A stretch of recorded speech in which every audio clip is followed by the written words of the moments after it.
before the world had walls. Picture this. You wake up tomorrow and there are no walls, no doors, no locks, no property lines, no fences. Your entire life fits in a leather bag you can throw over your shoulder. The supermarket doesn't exist. Neither does your job, or your mortgage, or your car payment, or your Netflix subscription. Sound terrifying?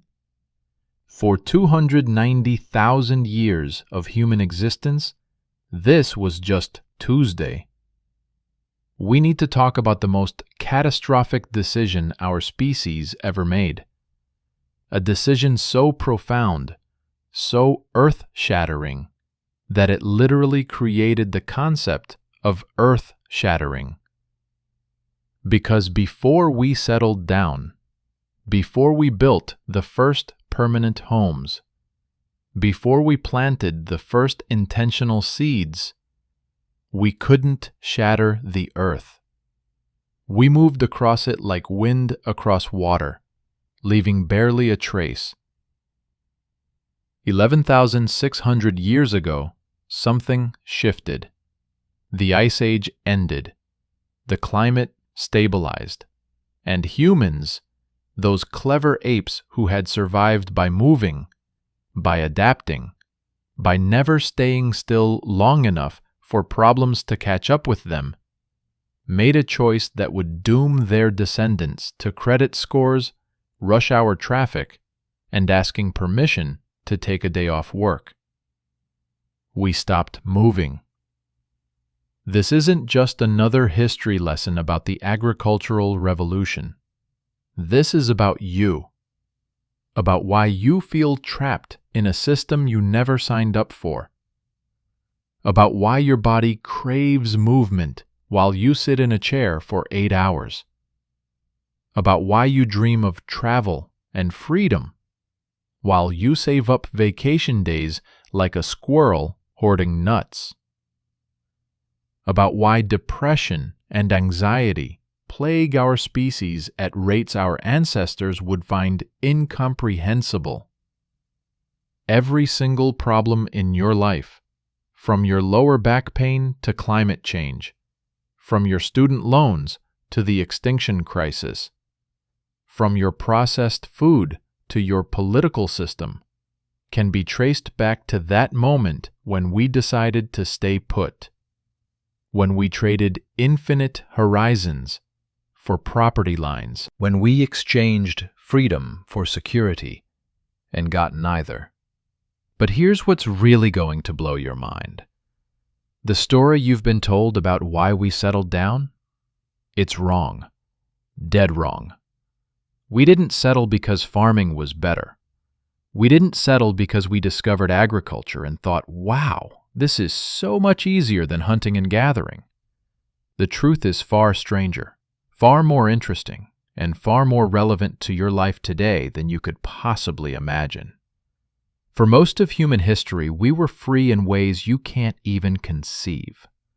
Imagine having no boss, not because you're self-employed, but because the concept of a boss doesn't exist. Imagine having no schedule, not because it's the weekend, but because weekends don't exist, and neither do weekdays. Imagine owning nothing and having everything. Imagine a world where wealth can't accumulate because you can only own what you can carry. Imagine a society where the richest person and the poorest person are separated by maybe an extra spear and a nicer necklace.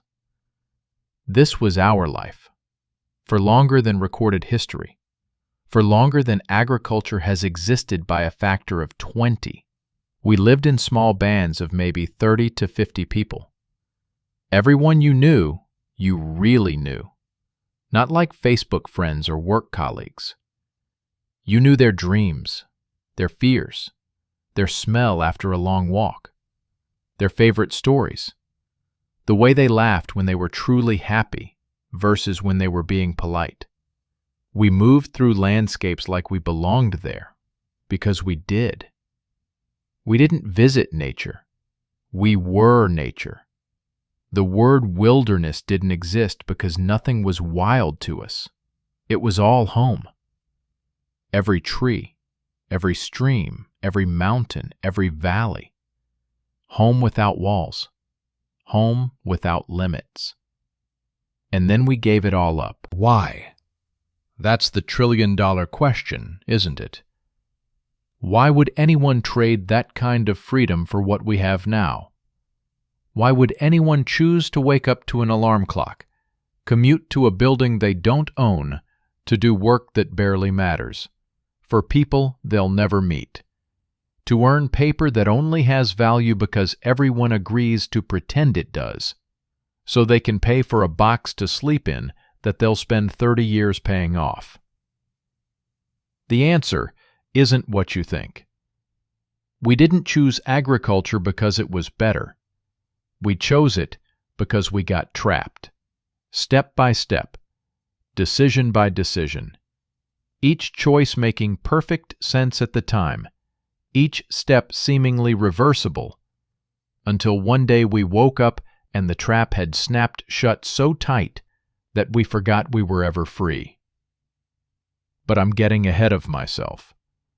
To understand how we got here, we need to go back, way back, before Instagram and TikTok, before Rome and Egypt, before writing and wheels, before kings and slaves, before rich and poor, before ownership itself.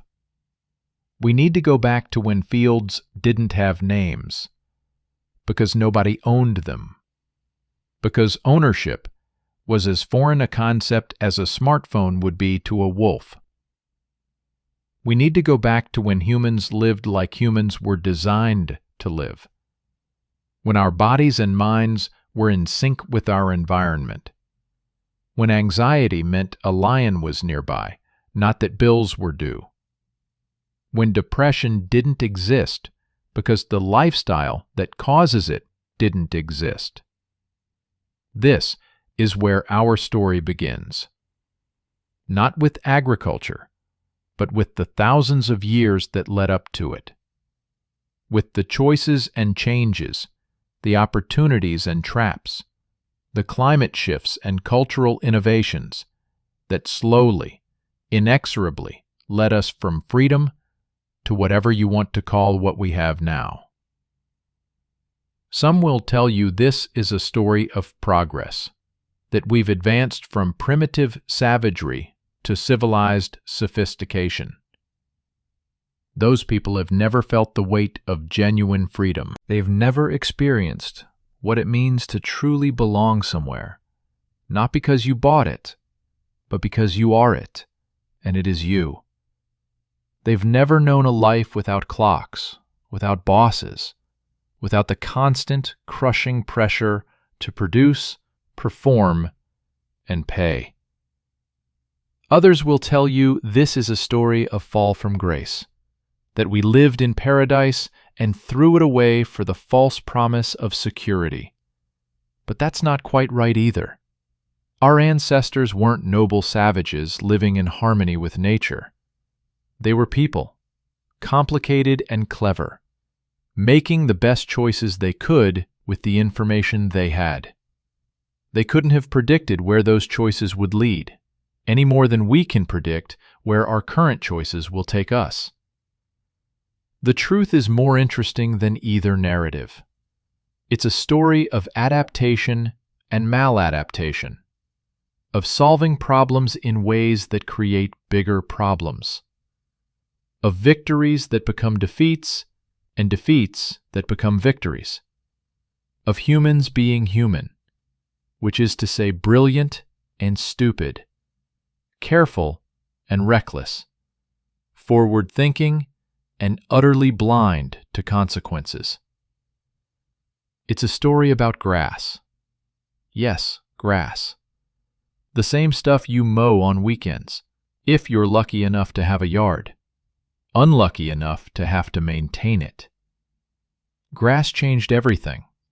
Specific types of grass. Wild wheat, wild barley, wild rice. grass seeds that could be stored, grass that grew in dense stands, grass that responded to human attention, grass that would eventually enslave us more thoroughly than any human emperor ever could. It's a story about climate, about the end of the Ice Age creating conditions that had never existed before in human history, about stability replacing chaos, just long enough for us to start depending on it, about weather patterns that whispered seductive promises of predictability to people who had never known such a thing. It's a story about knowledge, about learning too much to forget, about discovering that you could make plants grow where you wanted them, and then discovering that once you knew this, you couldn't unknow it, about information becoming obligation, about wisdom becoming a trap. It's a story about population, about what happens when you solve the food problem a little too well, about babies surviving who would have died, about populations growing beyond what the land could support, about the ratchet effect of growth that only allows movement in one direction. It's a story about property, about the first person who put a stick in the ground and said, "This is mine," about the second person who believed them, about the third person who was willing to fight for their own stick and their own ground, about how ownership created inequality, and inequality created hierarchy, and hierarchy created all the systems that rule your life today. But most of all, it's a story about us, about you and me and everyone we know, about why we are the way we are, about why we suffer from diseases our ancestors never knew, about why we feel disconnected in a hyper-connected world, about why we're lonely in cities of millions, about why we work jobs we hate to buy things we don't need, to impress people we don't like. It's about why your body stores fat like a famine is coming, even though you live next to a grocery store. Why your stress response fires like you're being chased by a tiger when you're just answering emails. Why you crave sugar and salt and fat like they're scarce resources instead of abundant poisons. Why you feel most alive when you're hiking or camping or traveling, doing the things that most closely resemble the life you were designed to live.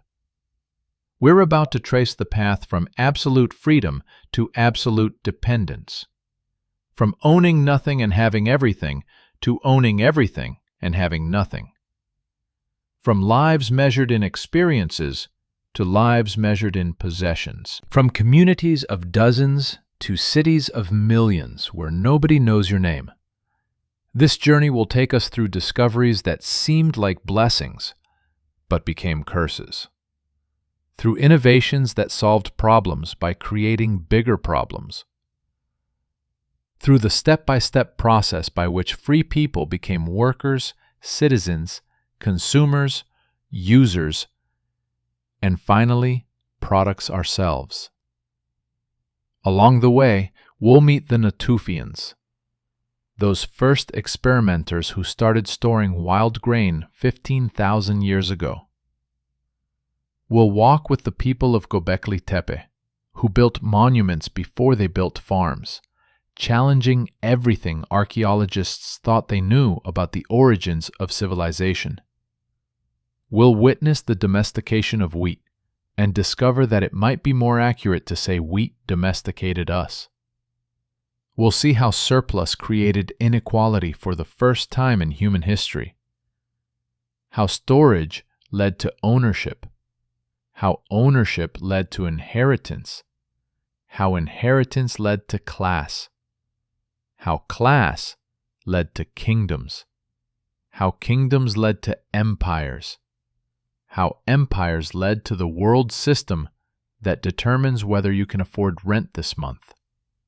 We'll trace the rise of writing, not as a tool of poetry and wisdom, but as a technology of control, invented to track who owed what to whom.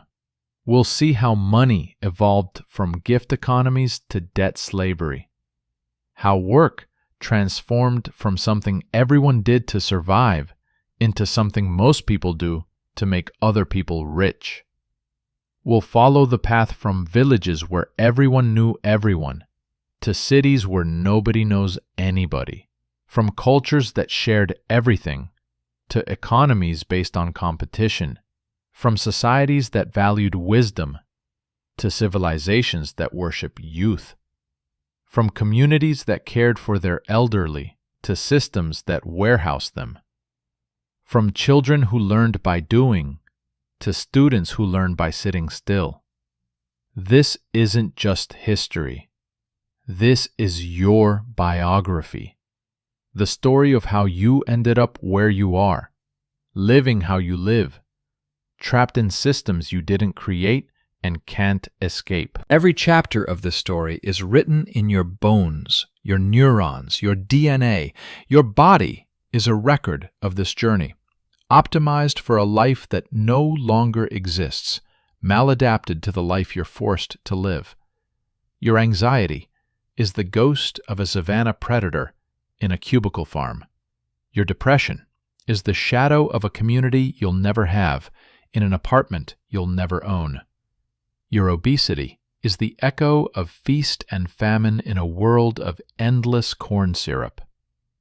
Your insomnia is the whisper of ancestors who slept when the sun set and woke when it rose, trapped in a body lit by screens until 2 a.m. But here's the thing, and this is important. This is maybe the most important thing you'll ever understand. It didn't have to be this way, and it doesn't have to stay this way. The path from hunting and gathering to industrial capitalism wasn't inevitable. It was contingent, full of accidents and coincidences, full of moments where things could have gone differently. And understanding those moments, those pivot points, those places where the path forked and we took the turn that led us here, that's the key to understanding that other paths are still possible. We're living through one of those pivot points right now. Climate change is forcing us to reconsider everything about how we live. Technology is eliminating the jobs that industrial civilization created. Artificial intelligence is making human intelligence optional. Virtual reality is offering escapes from a physical reality we've made unbearable. We're approaching a moment of change as profound as the agricultural revolution itself. But to navigate what's coming, we need to understand what came before. We need to see the whole arc of the story, from the beginning to now, to have any hope of influencing what comes next. We need to understand how we got trapped to have any chance of getting free. So settle in. This is going to be a long story. A story that spans continents and millennia. A story that connects the last ice age to your last panic attack. A story that explains why billionaires build bunkers while homeless camps grow like mushrooms after rain. A story that reveals why the richest civilization in history is also the most miserable. Most importantly, it's a story that shows the trap isn't perfect. There are cracks. There have always been cracks. People who refused to settle. People who kept moving. People who remembered what freedom felt like and refused to forget. People who found ways to slip through the bars, even if only temporarily. Because here's the secret that those in power don't want you to know. The secret that's more dangerous than any revolution, more subversive than any ideology, more threatening than any protest. You don't have to live this way. The cage is real, but it's not inescapable. The systems are powerful, but they're not inevitable. The story isn't over. We're still writing it. Every day, with every choice, we're writing it. But I'm getting ahead of myself again. Before we can talk about escape, we need to understand capture. Before we can talk about freedom, we need to understand how we lost it. Before we can talk about the future, we need to understand the past. So let's go back, all the way back, to before the trap was set, to when humans were free, to when the world was wild, to when fields didn't have names. Let's go back to the beginning, the original affluent society. Here's something that will mess with your head. Hunter-gatherers worked about 15 hours a week. 15. Not 15 hours a day, 15 hours a week. The rest of the time, they did whatever they wanted. Talked, played, made art, made love, told stories, danced, dreamed, lived. You, reading this, probably work 40 hours a week minimum. Maybe 50, maybe 60. Maybe you're one of those people who brags about working 80 hours, like it's a medal of honor instead of admission of defeat. Maybe you're working right now, stealing a few minutes to read this, feeling guilty about it, because productivity is the religion of our age and rest is sin. Your ancestors would think you're insane. They would look at your life, at your schedule, at your alarm clock, at your commute, at your performance reviews, at your 2 weeks of vacation a year, and they would ask a very simple question. Why? And you would say something about needing to eat, needing shelter, needing to survive, and they would laugh. Not cruel laughter, but the kind of gentle laugh you give a child who says something that reveals they understand nothing about the world. Because they ate, they had shelter, they survived, and they did it in 15 hours a week. Anthropologist Marshall Salins called hunter-gatherers the original affluent society. Not because they had a lot, but because they wanted little. Not because they were rich, but because they didn't know they were poor. Not because they had everything, but because everything they needed was within reach. Think about what affluence actually means. It's not about having more. It's about the gap between what you have and what you want. You can close that gap 2 ways. You can get more, which is what we've been trying for the last 12,000 years with notably mixed results. Or you can want less, which is what our ancestors did for the previous 300,000 years with remarkable success. They were affluent because they had no concept of poverty. They were rich because wealth hadn't been invented yet. They were free because property didn't exist. They were equal because inequality required surplus, and surplus required storage, and storage required staying still. And they didn't stay still. Let me paint you a picture of daily life before the world went wrong. You wake up when your body wants to wake up. No alarm, no schedule. Maybe the sun is already up. Maybe it's still dark. Doesn't matter. There's no clock to punch, no meeting to attend, no boss waiting to ask why you're late.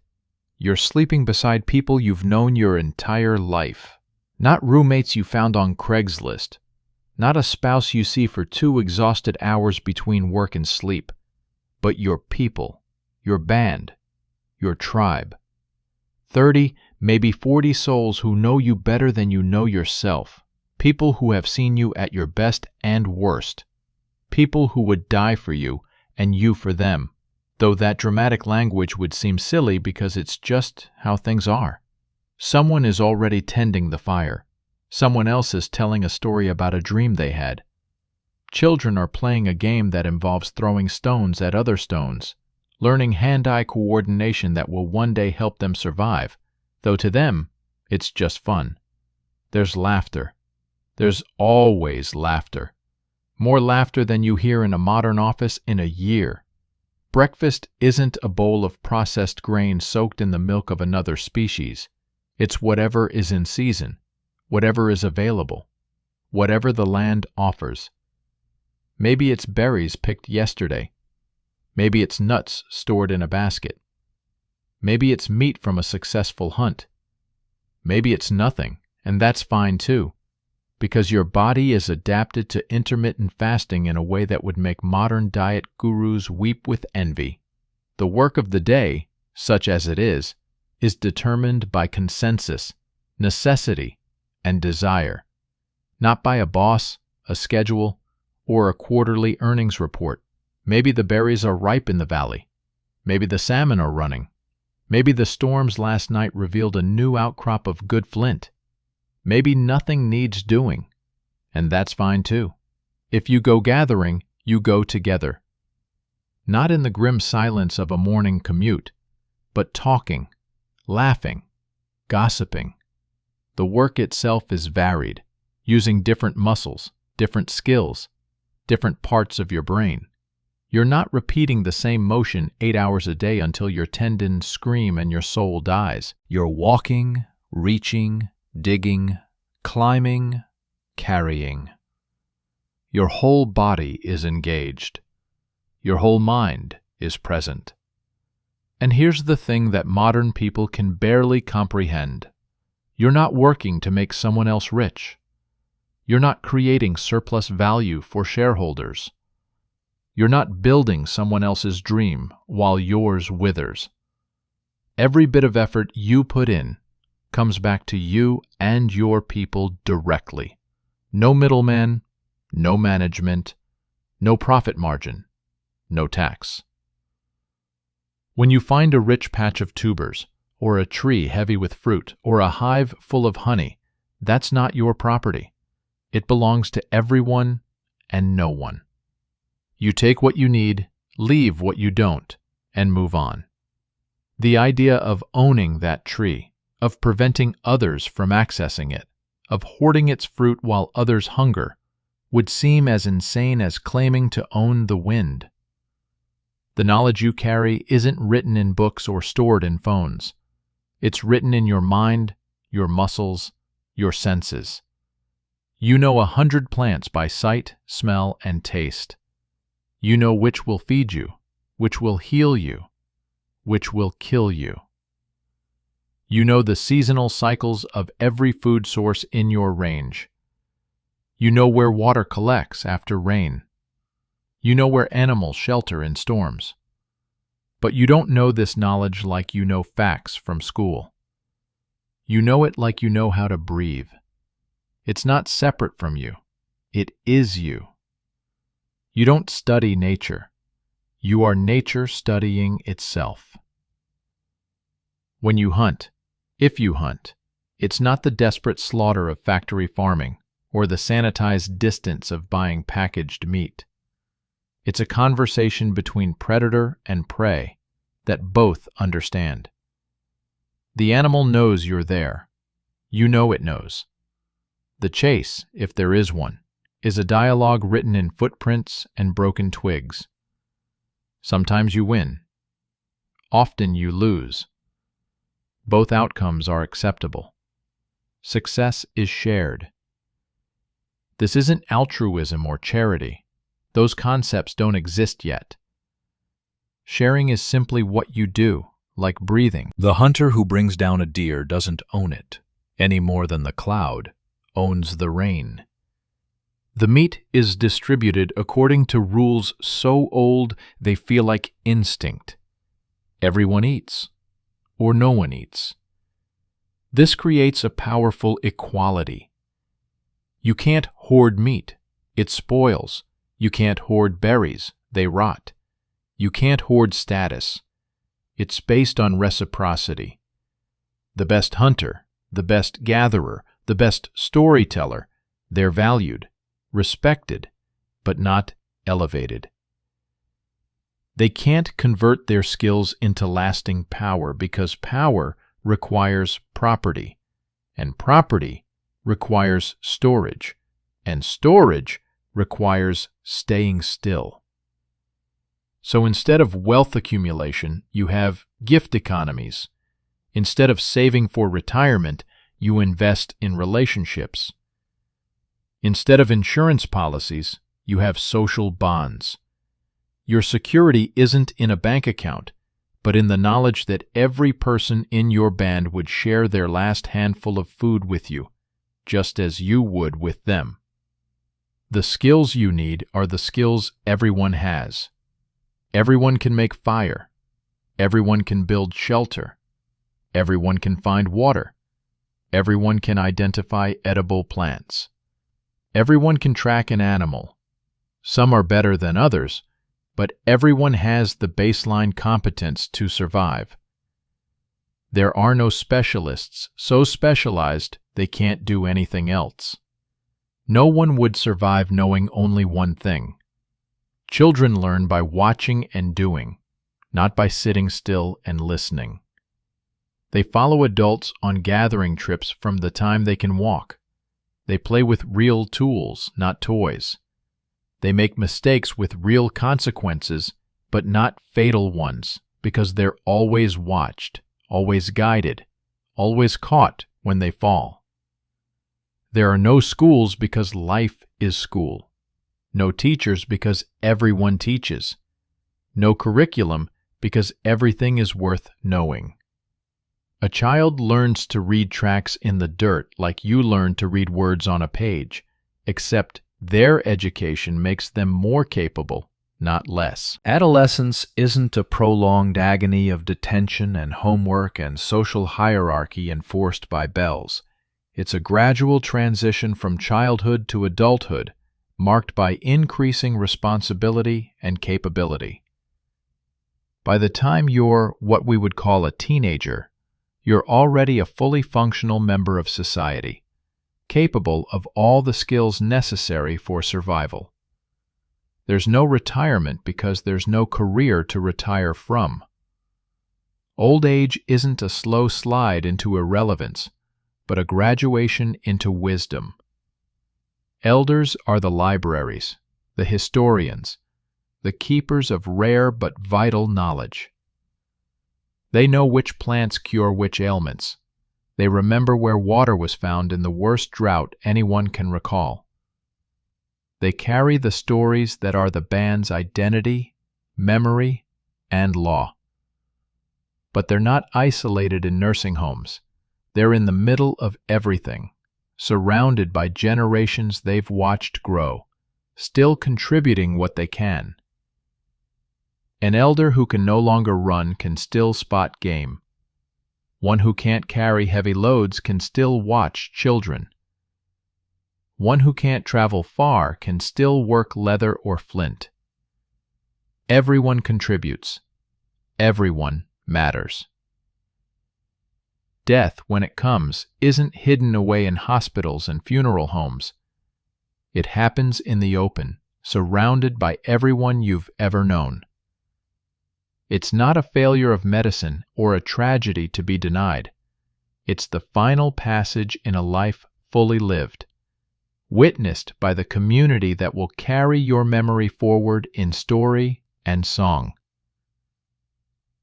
Violence exists, but not like we imagine. Not the constant warfare of supposed savages. Most conflict is personal, not tribal. Most disputes are settled by discussion, not bloodshed. When tensions rise, the solution is often simple. Space. In a world without borders, without property, without states, you can always walk away. And people do. If a band grows too large, it splits. If personalities clash, groups separate. If resources grow scarce, bands spread out. Distance is the great resolver of conflict. Hard to fight someone who's miles away. Hard to hold a grudge against someone you might need to trade with next season. War, in the way we understand it, is almost impossible. How do you organize an army when no one can give orders?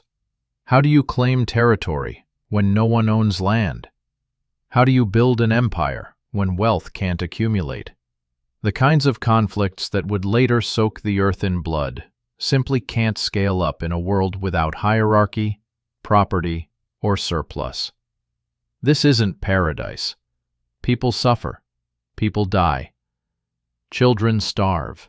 Women die in childbirth. Men die hunting.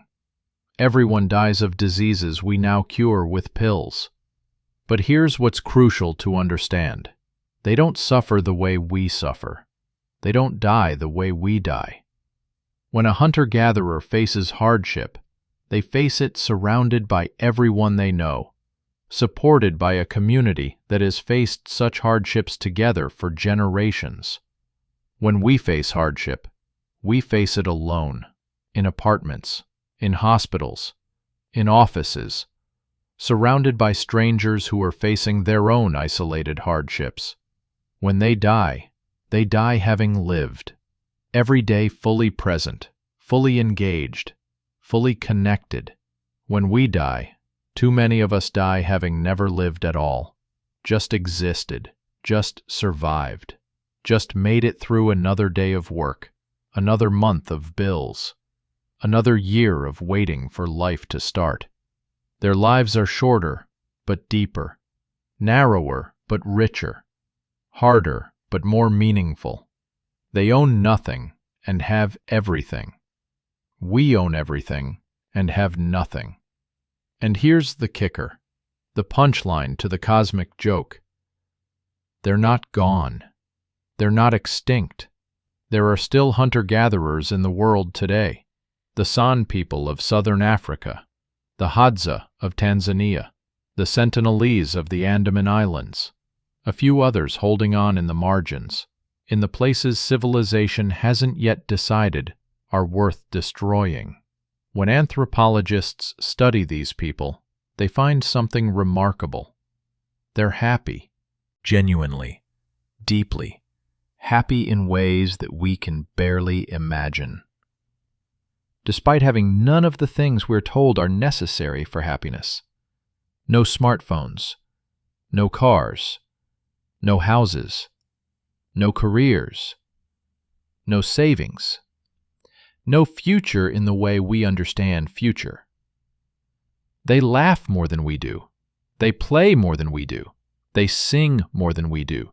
They touch more than we do. They share more than we do. They live more than we do.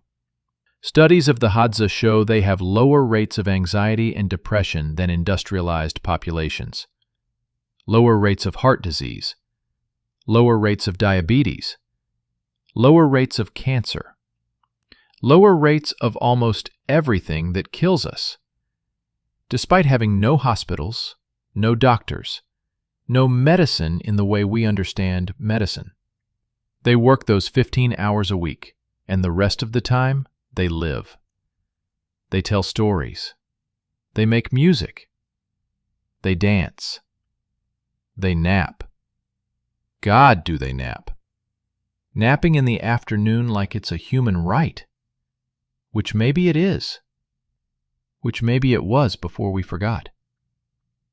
The men hunt, but not every day. The women gather, but not all the time. Children play from dawn to dusk, learning through joy what we try to beat into kids through boredom. Elders advise but don't command. Adults cooperate but don't submit. No one tells anyone what to do. Think about that. Really think about it. No one tells anyone what to do. No bosses, no managers, no police, no politicians, no priests with the authority to command. Influence, yes. Respect, yes. Voluntary leadership for specific tasks, yes. But command?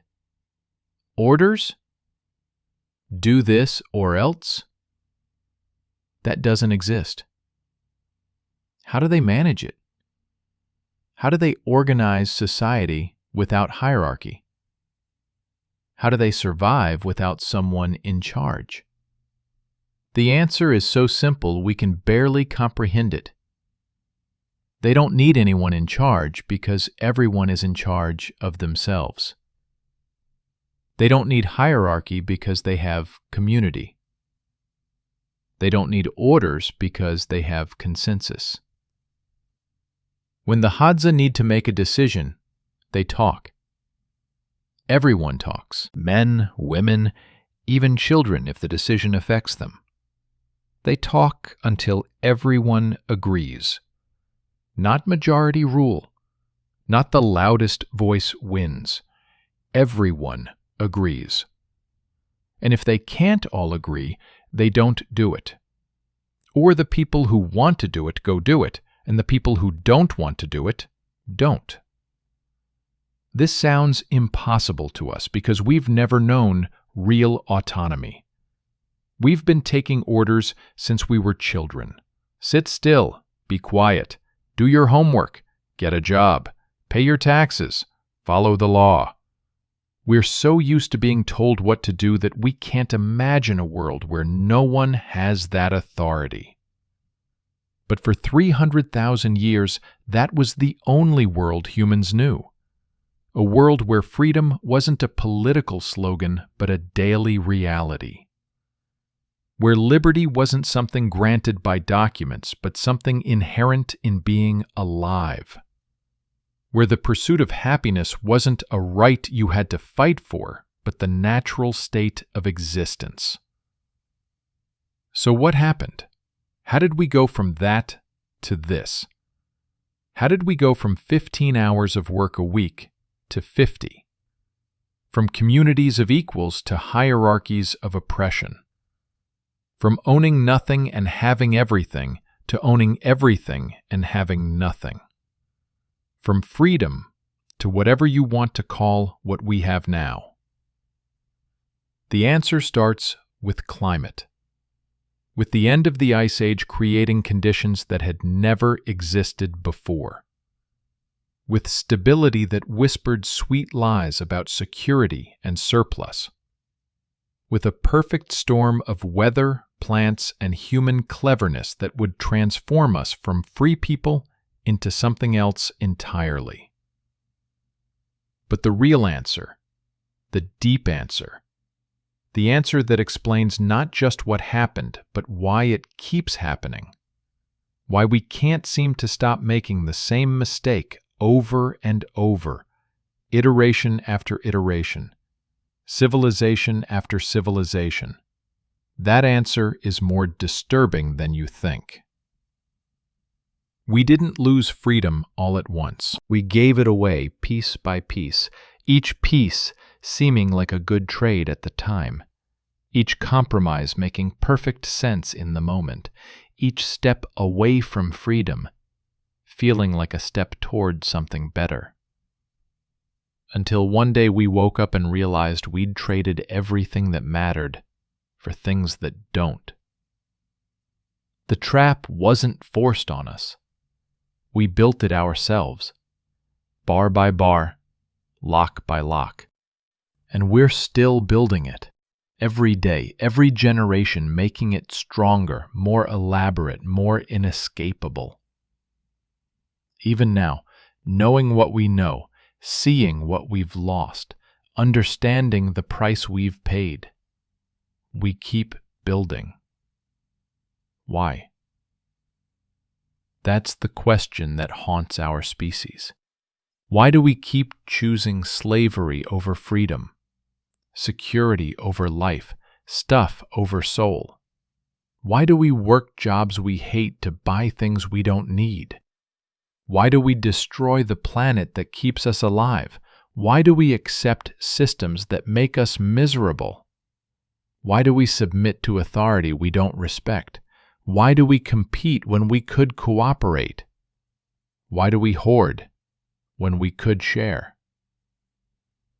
The answer is buried 12,000 years deep, in the moment when the ice melted and the grass grew tall, and someone somewhere decided to stay put and wait for the seeds to grow again.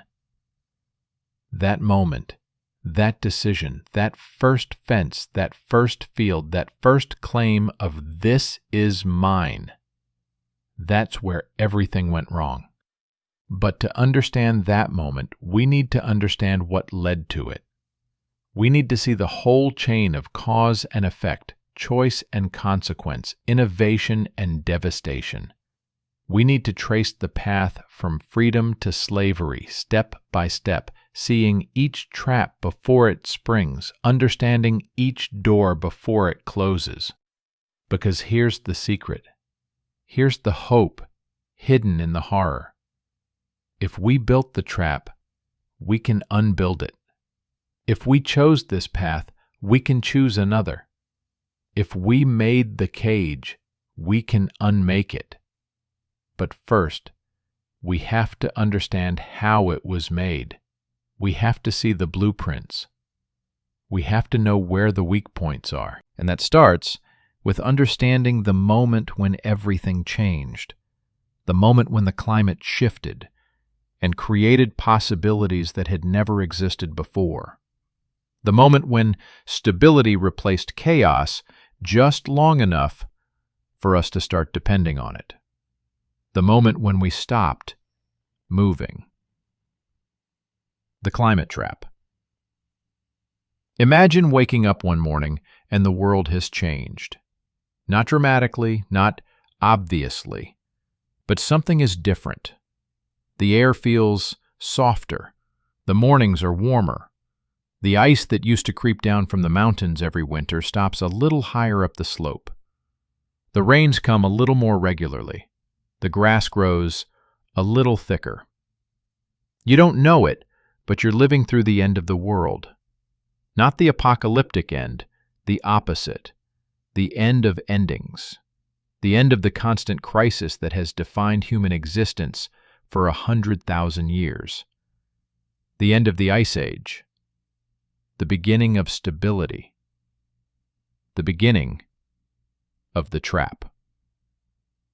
For the entire existence of our species before this moment, the climate has been a psychopath. Sweet one moment, murderous the next.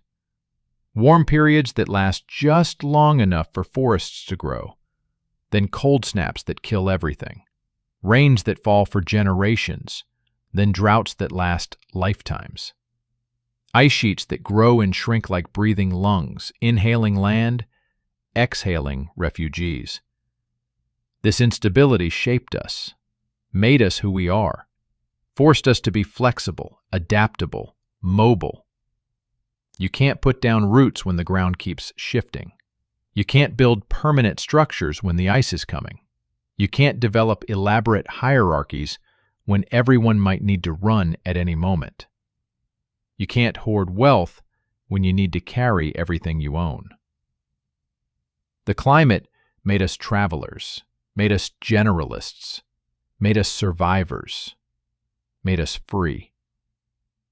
Then, around 11,700 years ago, the music stopped. The younger Dryas, a final, vicious cold snap that had lasted over 1,000 years, ended almost overnight in geological terms. Within a human lifetime, maybe two, the world transformed. The ice retreated to the poles. The seas rose and stabilized. The rains found patterns. The seasons became predictable. For the first time in human history, you could return to a place and find it basically the same as when you left. That sounds small. It's everything. Think about what predictability does to behavior. When you can't predict, you stay flexible. When you can predict, you start planning. When you can plan, you start investing. When you invest, you become attached. When you're attached, you stop moving. When you stop moving, you're trapped. But I'm getting ahead of myself.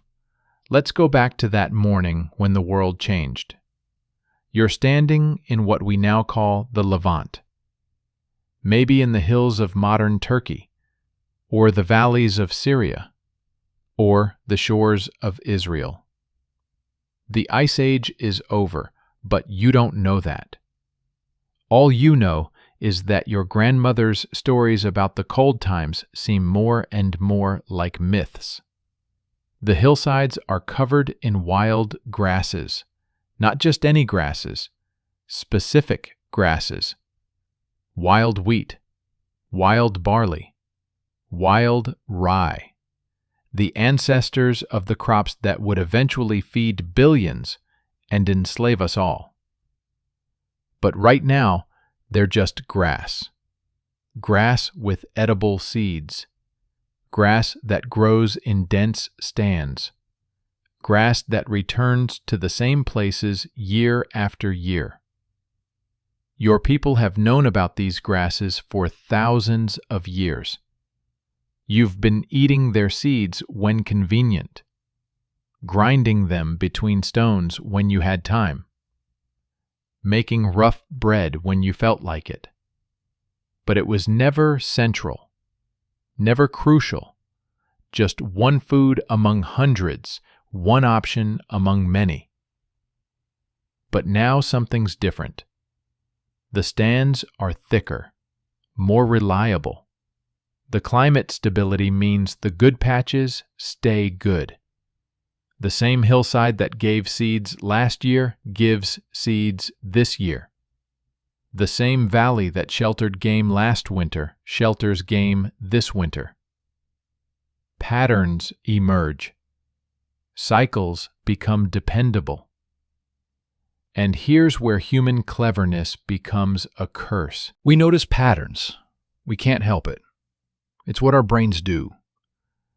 That rustle in the grass might be wind, or might be a leopard. Better assume leopard. That cloud formation might mean rain. Better find shelter. That plant that made you sick looks like this. Better avoid all plants that look like this. Pattern recognition kept us alive for hundreds of thousands of years. But now it's about to kill us. Because we're recognizing patterns that suggest staying put might work. You notice that if you harvest the wild wheat carefully, leaving some stalks standing, it seems to grow back thicker next year. You notice that if you clear the competing plants, the wheat does better. You notice that seeds you accidentally drop near your camp sprout and grow.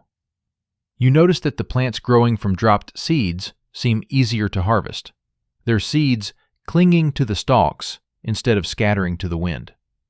You're conducting an accidental experiment in artificial selection. The plants that are easiest to harvest are the ones most likely to have their seeds collected and accidentally replanted near camp. The plants that hold their seeds instead of scattering them. The plants that grow in dense stands. The plants that respond to human attention. You don't know it, but you're domesticating wheat.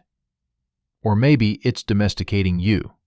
Hard to tell who's in charge in this relationship. The changes are slow, generational. Each year the wild stands are a little thicker. Each year the seeds hold a little tighter. Each year returning to the same spot makes a little more sense. Each year moving on becomes a little harder to justify. Your grandparents would visit this hillside for a week during harvest season. Your parents stay for a month. You stay for a season. Your children will stay year-round.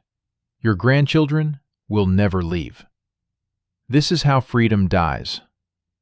Not in dramatic collapse, but in reasonable decisions. Each generation making choices that make perfect sense, that seem like improvements, that are improvements in the short term. Each generation unable to see the trap closing, because it closes so slowly that it feels like nature. The wild grasses aren't the only temptation. The animals are changing too. Or rather, your relationship with them is changing. The gazelles that migrate through the valley come at predictable times now. The wild sheep gather at predictable places. The aurochs, those massive wild cattle, follow predictable routes. You start to notice that if you hunt selectively, taking the old and sick, the herds stay larger. If you protect them from other predators, they grow. If you follow them closely enough, they get used to your presence. if you control their movements subtly with fire and cleared paths, they go where you want them to go. You're not domesticating them yet. That will come later. But you're managing them, manipulating their movements, investing in their health, depending on their presence. And dependency is the seed of slavery for both species. The combination is intoxicating. Reliable plant foods, manageable animal herds, predictable water sources, stable climate. For people who have inherited 10,000 generations of memories of scarcity, uncertainty, constant movement, this feels like paradise. It feels like security. It feels like you've won. You haven't won. You've lost. You just won't know it for another few thousand years. Here's what's actually happening. You're walking into an evolutionary trap, a situation where behaviors that were adaptive for millions of years become maladaptive almost overnight. Like moths evolved to navigate by moonlight, getting confused by artificial lights and flying into flames. Like sea turtles evolved to find the ocean by following the brightest horizon, getting confused by city lights and crawling away from the water. Your ancestors survived by moving when resources depleted, but now resources don't deplete if you manage them. Your ancestors survived by keeping possessions minimal, but now possessions can be stored and protected. Your ancestors survived by sharing everything, but now there's enough to save, to hoard, to inherit. Every instinct that kept your species alive for 300,000 years is about to betray you. And the cruelest part? It will feel like success right until the moment it becomes disaster.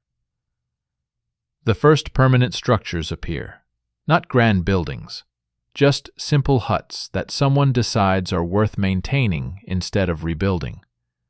A stone foundation instead of just poles. A proper hearth instead of just a fire pit. A door that fits properly instead of just a hide covering. Each improvement makes sense. Each addition is logical. But each change is also a chain.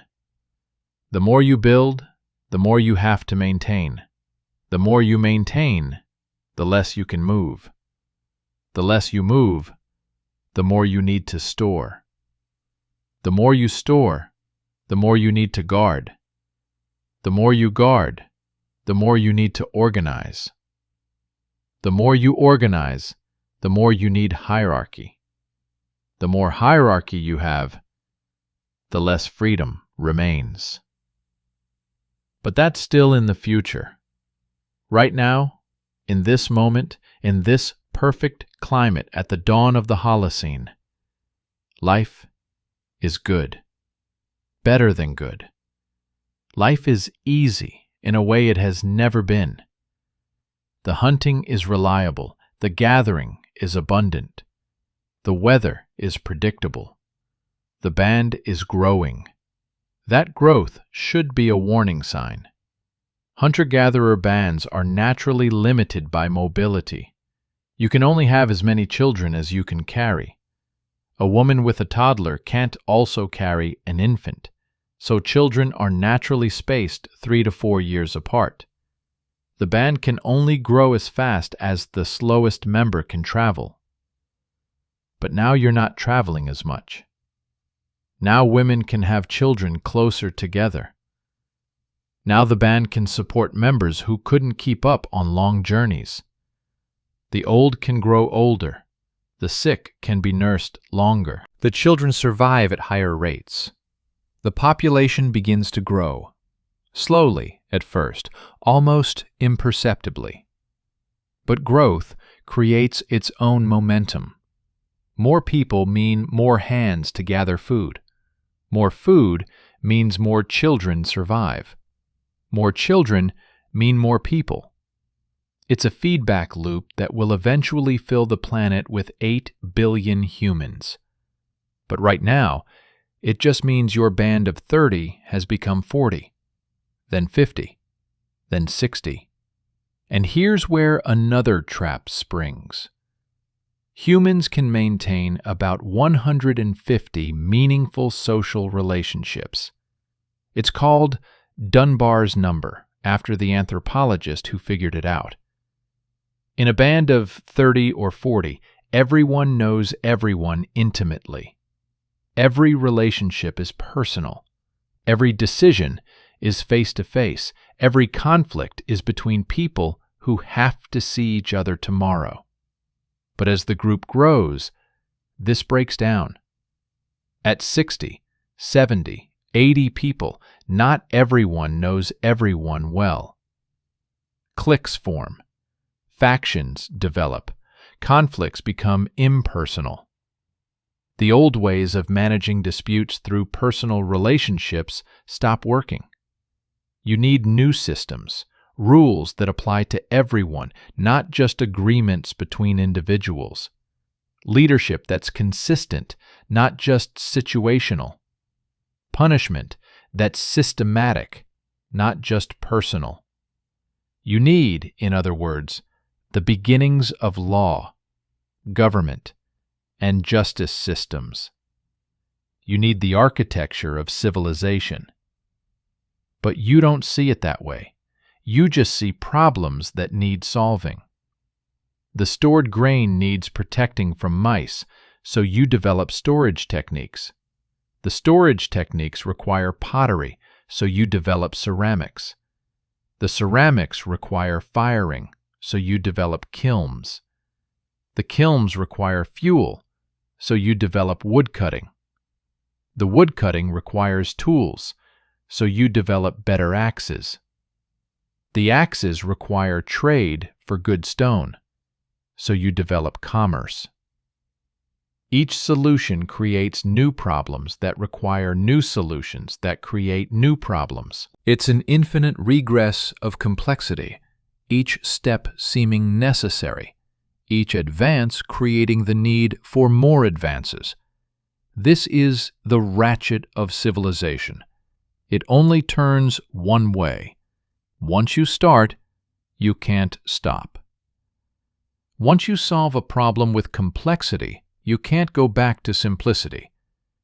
And the climate keeps whispering sweet lies.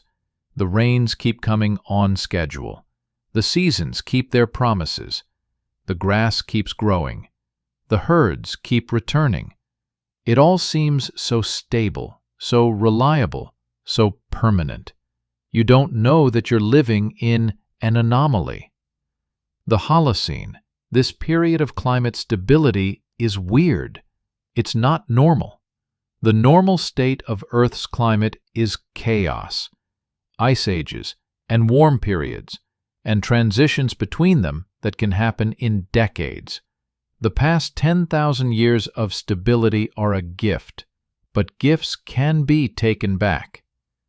You also don't know that you're changing the climate yourself. Every forest you clear for fields releases carbon. Every fire you set to manage land adds smoke to the air. Every wetland you drain for camps removes a carbon sink. It's nothing compared to what your descendants will do with coal and oil, but it's the beginning of the feedback loop where civilization changes climate and climate change forces civilization to change further. But that's far in the future.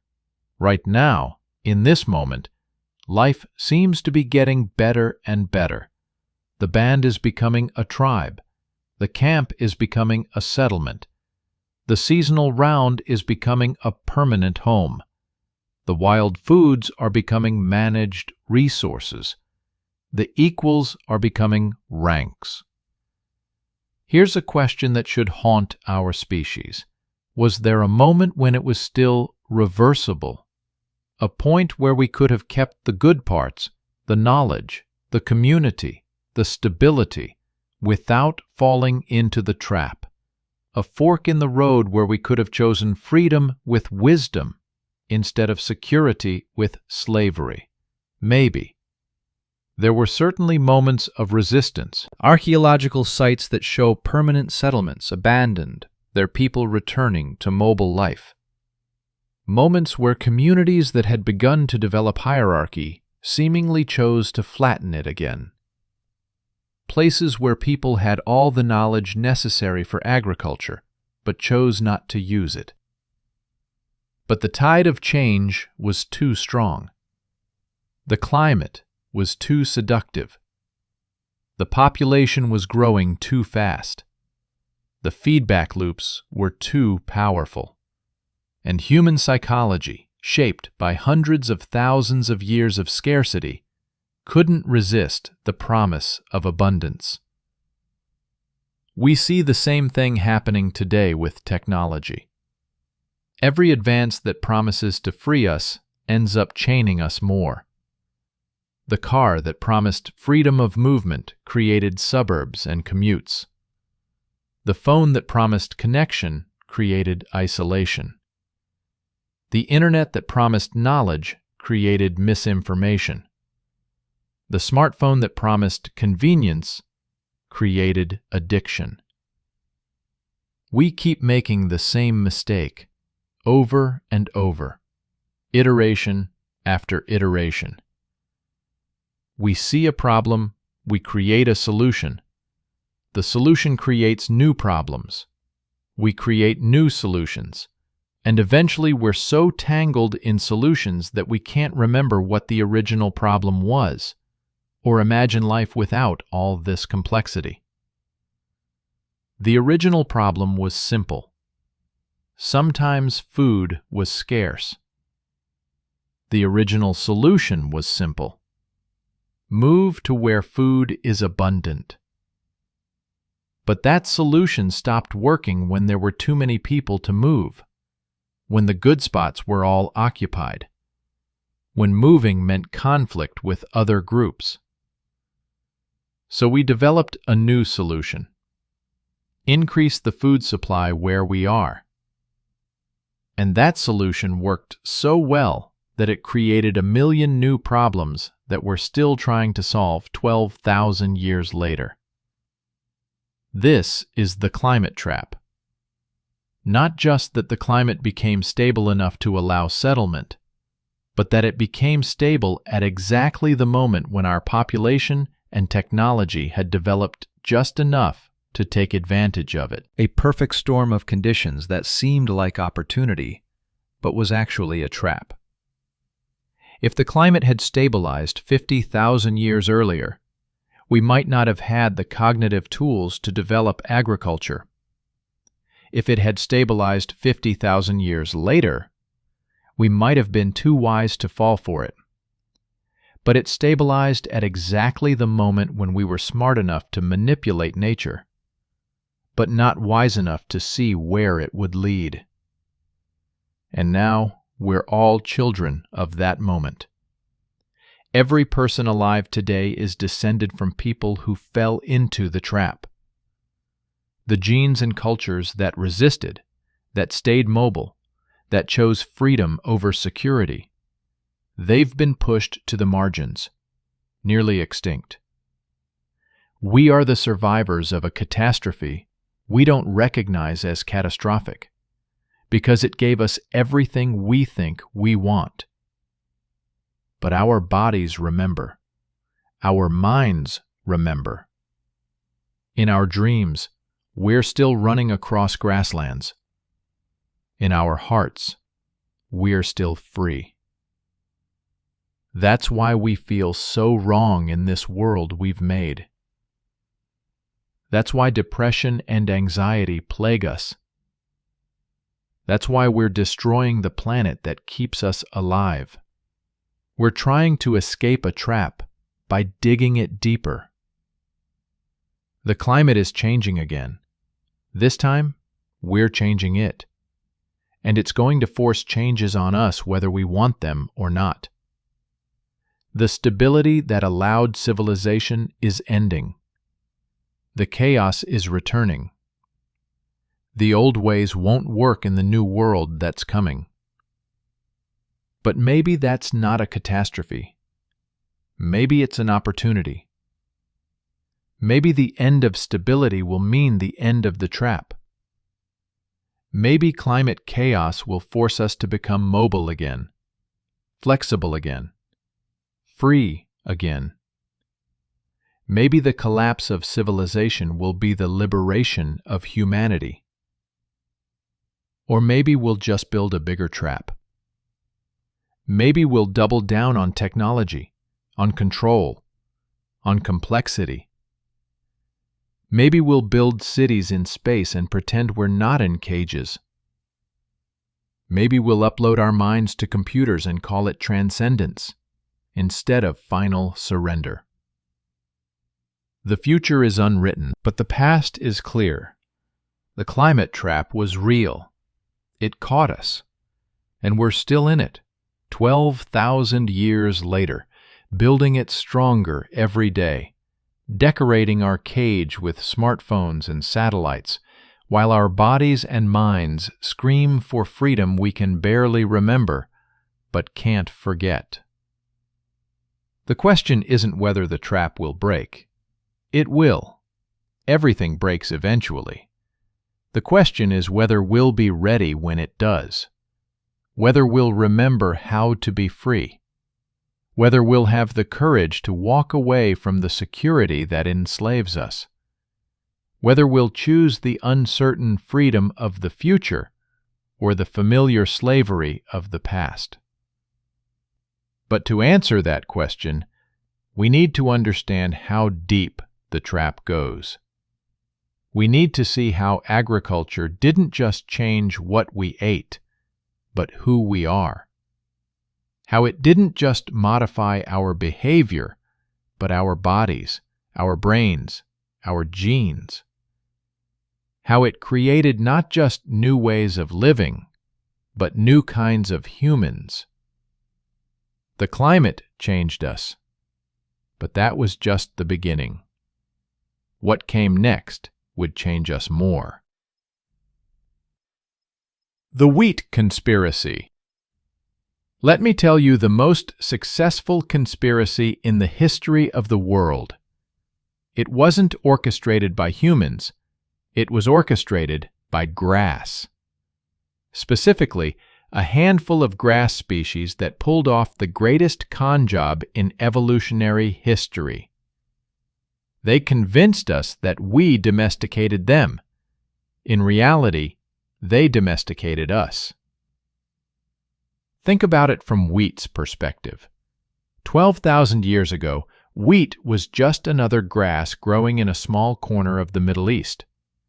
Today, wheat covers more of the Earth's surface than any other crop. It grows on every continent except Antarctica. It has conquered 2.25 million square kilometers of the planet. That's an area larger than Mexico. How did it do this? By exploiting human psychology, human bodies, and human social structures so thoroughly that we restructured our entire existence to serve its needs. We cleared forests for it. We diverted rivers for it. We invented writing to keep track of it. We created laws to protect it. We fought wars over it. We enslaved millions to tend it. We built a global civilization whose primary purpose, if we're being honest, is to spread wheat DNA. Wheat didn't do this alone. Rice pulled the same trick in Asia. Corn did it in the Americas. Barley, rye, millet, sorghum, they all ran variations of the same con. But wheat was the first, and in many ways the most successful. Wheat wrote the playbook that turned humans from free-roaming primates into agricultural servants. Here's how the con worked. First, wheat figured out something crucial about humans. We're suckers for delayed gratification that feels like immediate gratification. We'll work incredibly hard for a future reward if we can see progress along the way. Wheat gave us that. Plant seed, see sprout. Tend sprout, see stalk. Protect stalk, see grain. Harvest grain, see food. Each step provides just enough dopamine to keep us going to the next step. But here's the genius part. Wheat made itself indispensable gradually. It didn't enslave us all at once. It started by being convenient. Those early humans in the Fertile Crescent, they didn't set out to become farmers. They just noticed that wheat seeds were nutritious and storable. They just noticed that wheat grew well in disturbed soil near their camps. They just noticed that if they saved the biggest seeds and planted them, they got bigger yields. Each step made perfect sense. Each improvement seemed like human cleverness. We thought we were manipulating wheat. Wheat knew better. Wild wheat shatters when ripe. Its seeds fall to the ground and scatter. This is good for wheat growing wild, bad for humans trying to harvest it. But, occasionally, a wheat plant would have a mutation that prevented shattering. In the wild, this plant would die out. It couldn't spread its seeds. But humans would preferentially harvest these mutant plants because they were easier to gather. We'd take those seeds back to camp, accidentally drop some, and plant the mutation. Generation by generation, we selected for wheat that couldn't survive without us. We created a plant that needed us to plant it, tend it, harvest it, and spread it. We thought we were creating a dependent. We were creating a master. Because here's what happened once we had wheat that couldn't survive without human intervention. We couldn't survive without it either. The population growth that wheat's calories enabled meant we needed those calories. The sedentary lifestyle that wheat cultivation required meant we lost the skills for mobile hunting and gathering. The social structures that wheat surplus created meant we couldn't go back to egalitarian bands. Wheat had us. Completely. And then it started making demands. Wheat needs specific conditions. It needs the right amount of water. Not too much, not too little. It needs nutrients, so we had to fertilize. It needs protection from weeds, so we had to clear. It needs protection from pests, so we had to guard. It needs to be harvested at just the right time, so we had to watch constantly. It needs to be processed, so we had to invent tools. It needs to be stored, so we had to build structures. Wheat turned us from wanderers into peasants. And I use that word deliberately. Peasant comes from the French paysan, meaning person of the land. But it really means person owned by the land. Person who can't leave. Person whose entire existence revolves around the agricultural cycle. Person whose life is measured in planting and harvest. The physical toll was immediate and devastating. Hunter-gatherers had varied diets with hundreds of different foods. Farmers had wheat, maybe some vegetables, maybe some meat on special occasions, but mostly wheat. Wheat for breakfast, wheat for lunch, wheat for dinner. Wheat until you die, which happened much sooner than it used to. Studies of skeletal remains from the period when agriculture was adopted show the catastrophe in bone. Heights dropped by an average of 6 inches. Teeth rotted from the carbohydrates. Bones showed signs of arthritis from repetitive labor. Skulls showed signs of anemia from nutritional deficiency. Life expectancy dropped by a decade or more. We went from being tall, strong, healthy omnivores to being short, weak, sick wheat addicts. and we couldn't stop. Because by the time we realized what was happening, there were too many of us to go back. Wheat had enabled population growth that only wheat could sustain. This is the most insidious part of the wheat conspiracy. It creates its own necessity. The more wheat you grow, the more people you can feed. The more people you feed, the more wheat you need to grow. It's a treadmill that only goes faster, never slower. A trap that only gets tighter, never looser. And wheat changed more than our bodies. It changed our minds. Hunter-gatherers think in seasons and cycles. Farmers think in years and yields. Hunter-gatherers see land as a path. Farmers see land as property. Hunter-gatherers share because hoarding is impossible. Farmers hoard because sharing means starvation. Wheat created the concept of ownership. Before wheat, land couldn't be owned any more than wind could be owned. It was just there, available to whoever needed it. But once you've cleared a field, plowed it, planted it, tended it for months, you're not letting someone else harvest it. That field becomes yours in a way that land never was before.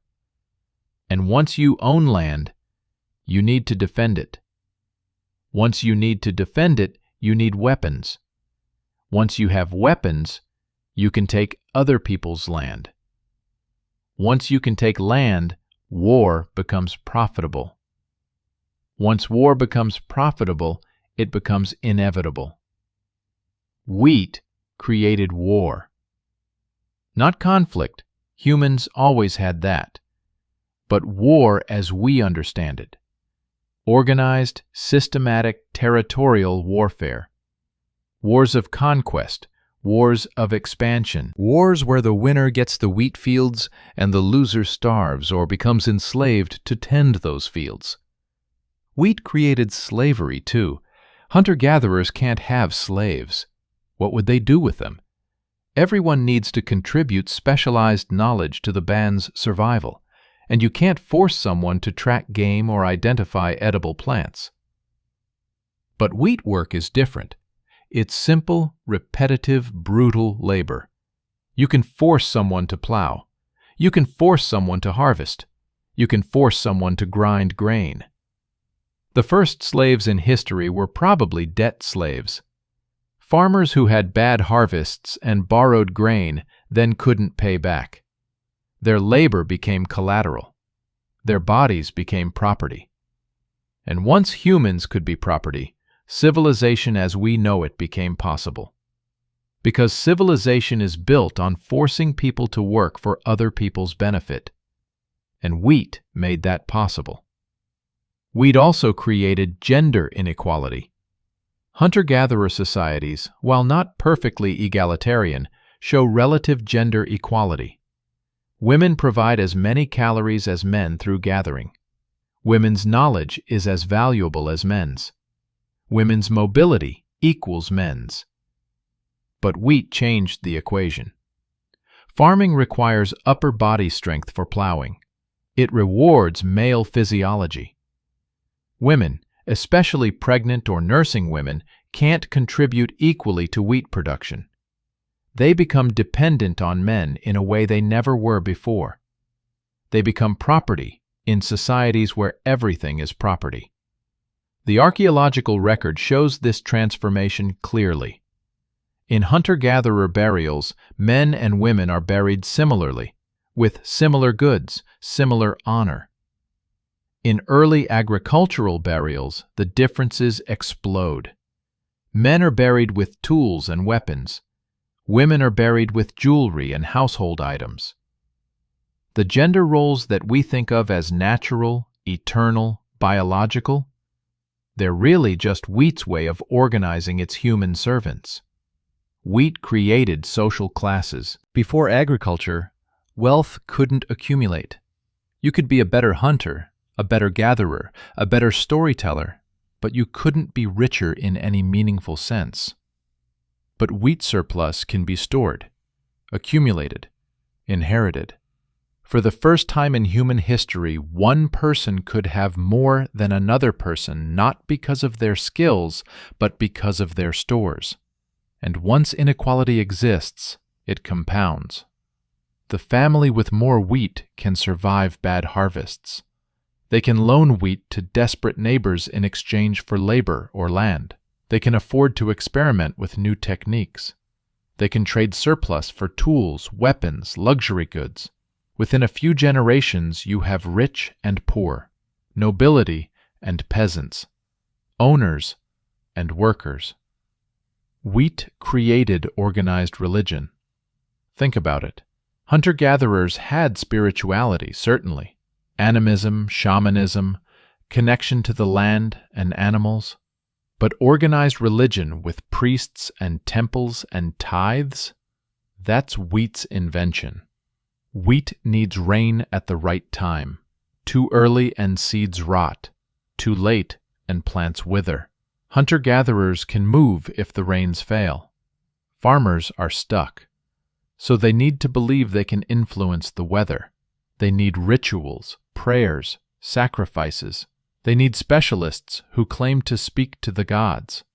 They need temples to store the grain offered to ensure next year's harvest. The first temples were granaries, literally. The earliest religious structures we've found were built to store wheat. The priests who controlled them weren't spiritual leaders, but agricultural administrators.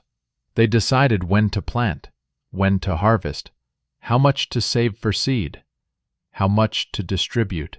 They controlled the wheat, which meant they controlled everything. Writing was invented to keep track of wheat. The first written symbols weren't poetry or history or law. They were accounting. How much wheat was stored? Who owed wheat to whom? How much wheat was paid in taxes? How much wheat was distributed as rations? Civilization didn't invent writing to record great thoughts.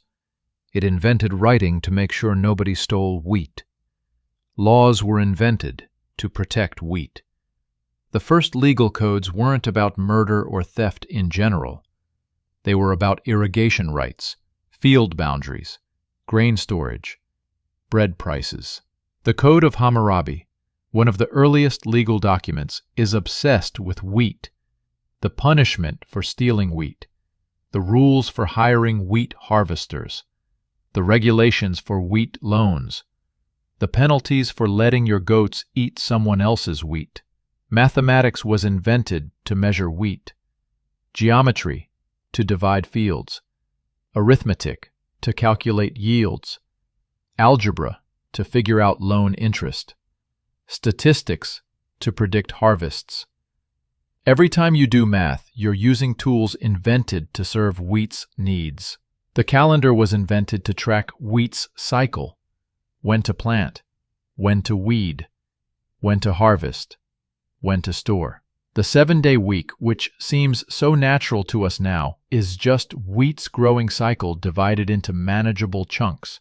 Monday through Sunday is just wheat telling us when to work and when to rest based on its needs, not ours.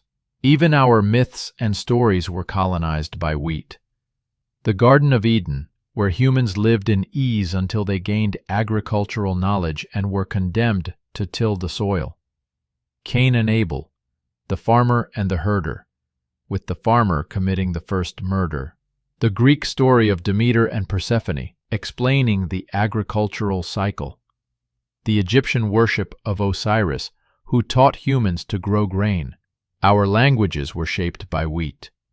Words for wealth, words for poverty, words for work, words for time. They all trace back to agricultural concepts. Salary comes from the Latin for salt, which was bought with wheat money. Cereal comes from Ceres, the Roman goddess of grain. Lord comes from the Old English for loaf guardian. Lady comes from loaf kneader. Our bodies were literally reshaped by wheat. Not just the malnutrition and stunted growth I mentioned earlier. Our jaws shrank because wheat porridge doesn't require the chewing that wild foods do, which is why our wisdom teeth don't fit anymore. Our gut bacteria changed to process grain instead of diverse wild foods. Our genes evolved. Some populations developed the ability to digest gluten better, though never perfectly, which is why celiac disease and gluten sensitivity plague us. Here's the darkest part of the wheat conspiracy. It's still happening. We're more enslaved to wheat and its fellow grasses now than ever. The modern world runs on grain. Every processed food contains corn syrup. Every livestock animal eats grain. Every economy depends on grain prices. Every government fears grain shortages. We've mechanized our slavery, but we haven't ended it. Instead of every person tending wheat fields, we have combine harvesters and chemical fertilizers and genetic modification. But the goal is the same: produce more wheat, spread more wheat, serve wheat's evolutionary imperative to reproduce. And we can't stop. The global population is approaching 8 billion. We're adding 1 million people every 4 days. Each person needs 2,000 calories a day. Most of those calories come from grain. Do the math. We need to produce more grain every year just to maintain current nutrition levels, which are already inadequate for billions. We're trapped in an abusive relationship with wheat. It hurts us, causes inflammation, obesity, diabetes, heart disease. It destroys our environment. Monoculture wheat fields are ecological deserts. It perpetuates inequality. Grain speculation causes famines while silos overflow. But we can't leave. We're too dependent. There are too many of us. We forgot how to live without it. This is the real horror of the agricultural revolution. It wasn't a revolution at all. It was a coup, a takeover, a hostile restructuring of human existence to serve the reproductive needs of grass. We didn't domesticate wheat. Wheat domesticated us. And the sickest part? We tell ourselves a story where we're the heroes, where agriculture was human cleverness defeating nature, where farming was progress from primitive hunting to civilized cultivation, where wheat fields are symbols of prosperity and success. We can't see the cage because we've decorated it so beautifully. We can't recognize our slavery because we've been slaves for so long we think it's freedom. We can't imagine life without wheat because wheat has colonized not just our fields but our minds, our cultures, our very sense of what it means to be human. But here's the thing about recognizing a con. Once you see it, you can't unsee it. Once you understand that agriculture wasn't progress but capture, that civilization wasn't advancement but enslavement, that wheat didn't serve us but used us, everything looks different. That organic whole grain bread that's supposed to be healthy, that's wheat convincing you to spread its DNA by appealing to your desire for longevity. That combine harvester that can process 1,000 acres a day, that's wheat using human technology to reproduce faster than evolution ever could. That international trade deal securing grain shipments, that's wheat using human politics to spread to new territories. We work for wheat. We live for wheat. We die for wheat. We've restructured the entire planet's ecology for wheat. We've changed the climate for wheat. We're destroying our future for wheat. And wheat doesn't care. It just grows, uses us, spreads, succeeds. The conspiracy is complete. The trap is perfect. We can't go back because there are too many of us. We can't go forward because forward just means more of the same. We can't stop because stopping means billions starve. We can't continue because continuing means everyone suffers. This is the corner wheat has backed us into. This is the dead end of 10,000 years of agriculture. This is where serving the evolutionary imperatives of grass instead of our own needs has led us. To a world where 8 billion humans exist to tend plants that are killing us. Some people think the solution is technology, better wheat, different wheat, genetically modified wheat, lab-grown wheat, wheat alternatives. But that's just doing wheat's work for it. That's just finding new ways to be enslaved. That's just decorating the cage, not escaping it. The real solution would be to remember what we were before wheat changed us, to rediscover what humans are when they're not servants of agriculture, to imagine what life could be if we weren't measured in grain yields, to dream of freedom from the grass that conquered the world. But that seems impossible, unthinkable, unimaginable. Which is exactly how you know the conspiracy succeeded. When you can't even imagine freedom, that's when you're truly enslaved. When serving your captor seems like the natural order of things, that's when the trap is complete. Wheat won, we lost, and we're so thoroughly defeated that we celebrate our defeat as victory. We tell our children that agriculture was humanity's greatest achievement. We teach them to be proud of our slavery. We train them to continue serving the grass that owns us. Every sandwich is a surrender. Every pasta dish is a prison. Every birthday cake is built on bondage. We eat our oppressor and call it culture. We worship our enslaver and call it cuisine. We spread our master's DNA across the universe and call it progress. But knowing you're in a trap is the first step to escaping it. Understanding the conspiracy is the beginning of resistance.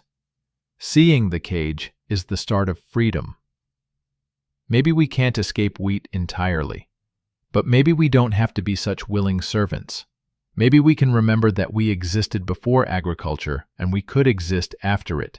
Maybe we can imagine a future that isn't measured in grain. Or maybe not. Maybe wheat's victory is total and permanent. Maybe we'll spread wheat to Mars, to other solar systems, to galaxies beyond. Maybe our purpose as a species is just to be wheat's way of reproducing across the cosmos. Maybe we're not the protagonists of this story at all. Maybe we're just supporting characters in wheat's epic journey of evolutionary conquest. Either way, the next time you eat bread, remember what you're really consuming. The next time you see a wheat field, remember what you're really looking at. The next time someone talks about agricultural civilization as humanity's greatest achievement, remember who really achieved what. Wheat won, we lost, and we're still losing. Every day. With every meal, with every harvest, with every child born into a world where serving grain seems natural and freedom seems impossible. The conspiracy is real. The trap is closed. The question isn't whether we can escape, but whether we can even remember what we're trying to escape from. The wheat conspiracy. Let me tell you the most successful conspiracy in the history of the world. It wasn't orchestrated by humans. It was orchestrated by grass, specifically a handful of grass species that pulled off the greatest con job in evolutionary history. They convinced us that we domesticated them. In reality, they domesticated us. Think about it from wheat's perspective. 12,000 years ago, wheat was just another grass growing in a small corner of the Middle East. Today, wheat covers more of the Earth's surface than any other crop. It grows on every continent except Antarctica. It has conquered 2.25 million square kilometers of the planet. That's an area larger than Mexico. How did it do this? By exploiting human psychology, human bodies, and human social structures so thoroughly that we restructured our entire existence to serve its needs. We cleared forests for it. We diverted rivers for it. We invented writing to keep track of it. We created laws to protect it. We fought wars over it. We enslaved millions to tend it. We built a global civilization whose primary purpose, if we're being honest, is to spread wheat DNA. Wheat didn't do this alone. Rice pulled the same trick in Asia. Corn did it in the Americas. Barley, rye, millet, sorghum, they all ran variations of the same con. But wheat was the first, and in many ways, the most successful. Wheat wrote the playbook that turned humans from free-roaming primates into agricultural servants. Here's how the con worked. First, wheat figured out something crucial about humans. We're suckers for delayed gratification that feels like immediate gratification. We'll work incredibly hard for a future reward if we can see progress along the way. Wheat gave us that. Plant seed, see sprout. Tend sprout, see stalk. Protect stalk, see grain. Harvest grain, see food. Each step provides just enough dopamine to keep us going to the next step. But here's the genius part. Wheat made itself indispensable gradually. It didn't enslave us all at once. It started by being convenient. Those early humans in the Fertile Crescent, they didn't set out to become farmers. They just noticed that wheat seeds were nutritious and storable. They just noticed that wheat grew well in disturbed soil near their camps. They just noticed that if they saved the biggest seeds and planted them, they got bigger yields. Each step made perfect sense. Each improvement seemed like human cleverness. We thought we were manipulating wheat. Wheat knew better. Wild wheat shatters when ripe. Its seeds fall to the ground and scatter. This is good for wheat growing wild, bad for humans trying to harvest it. But occasionally, a wheat plant would have a mutation that prevented shattering. In the wild, this plant would die out. It couldn't spread its seeds. But humans would preferentially harvest these mutant plants because they were easier to gather. We'd take those seeds back to camp, accidentally drop some, and plant the mutation. Generation by generation, we selected for wheat that couldn't survive without us. We created a plant that needed us to plant it, tend it, harvest it, and spread it. We thought we were creating a dependent. We were creating a master. Because here's what happened once we had wheat that couldn't survive without human intervention. We couldn't survive without it either.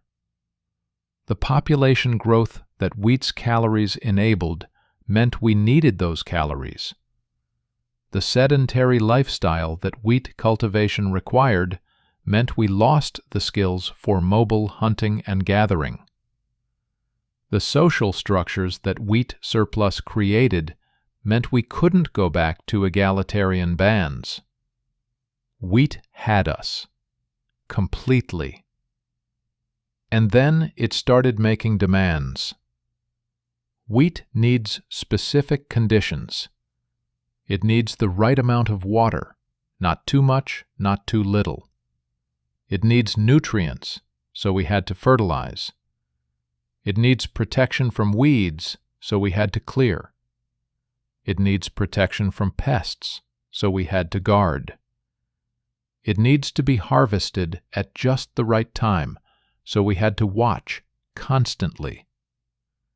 It needs to be processed, so we had to invent tools. It needs to be stored, so we had to build structures. Wheat turned us from wanderers into peasants. And I use that word deliberately. Peasant comes from the French paysan, meaning person of the land. But it really means person owned by the land. Person who can't leave. Person whose entire existence revolves around the agricultural cycle. Person whose life is measured in planting and harvest. The physical toll was immediate and devastating. Hunter-gatherers had varied diets with hundreds of different foods.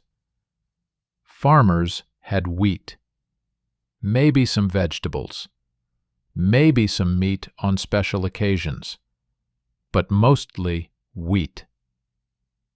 Wheat for breakfast, wheat for lunch, wheat for dinner, wheat until you die, which happened much sooner than it used to.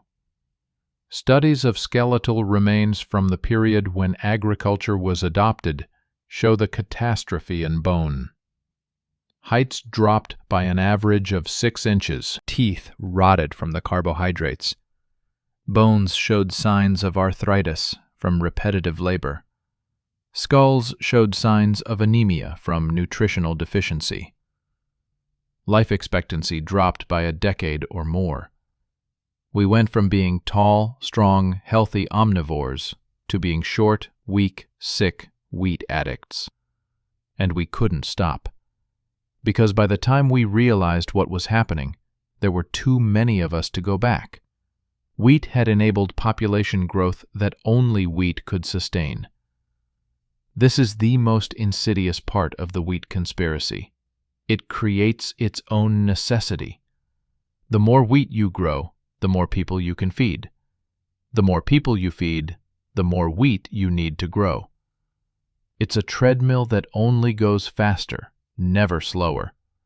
A trap that only gets tighter, never looser. And wheat changed more than our bodies. It changed our minds. Hunter-gatherers think in seasons and cycles. Farmers think in years and yields. Hunter-gatherers see land as a path.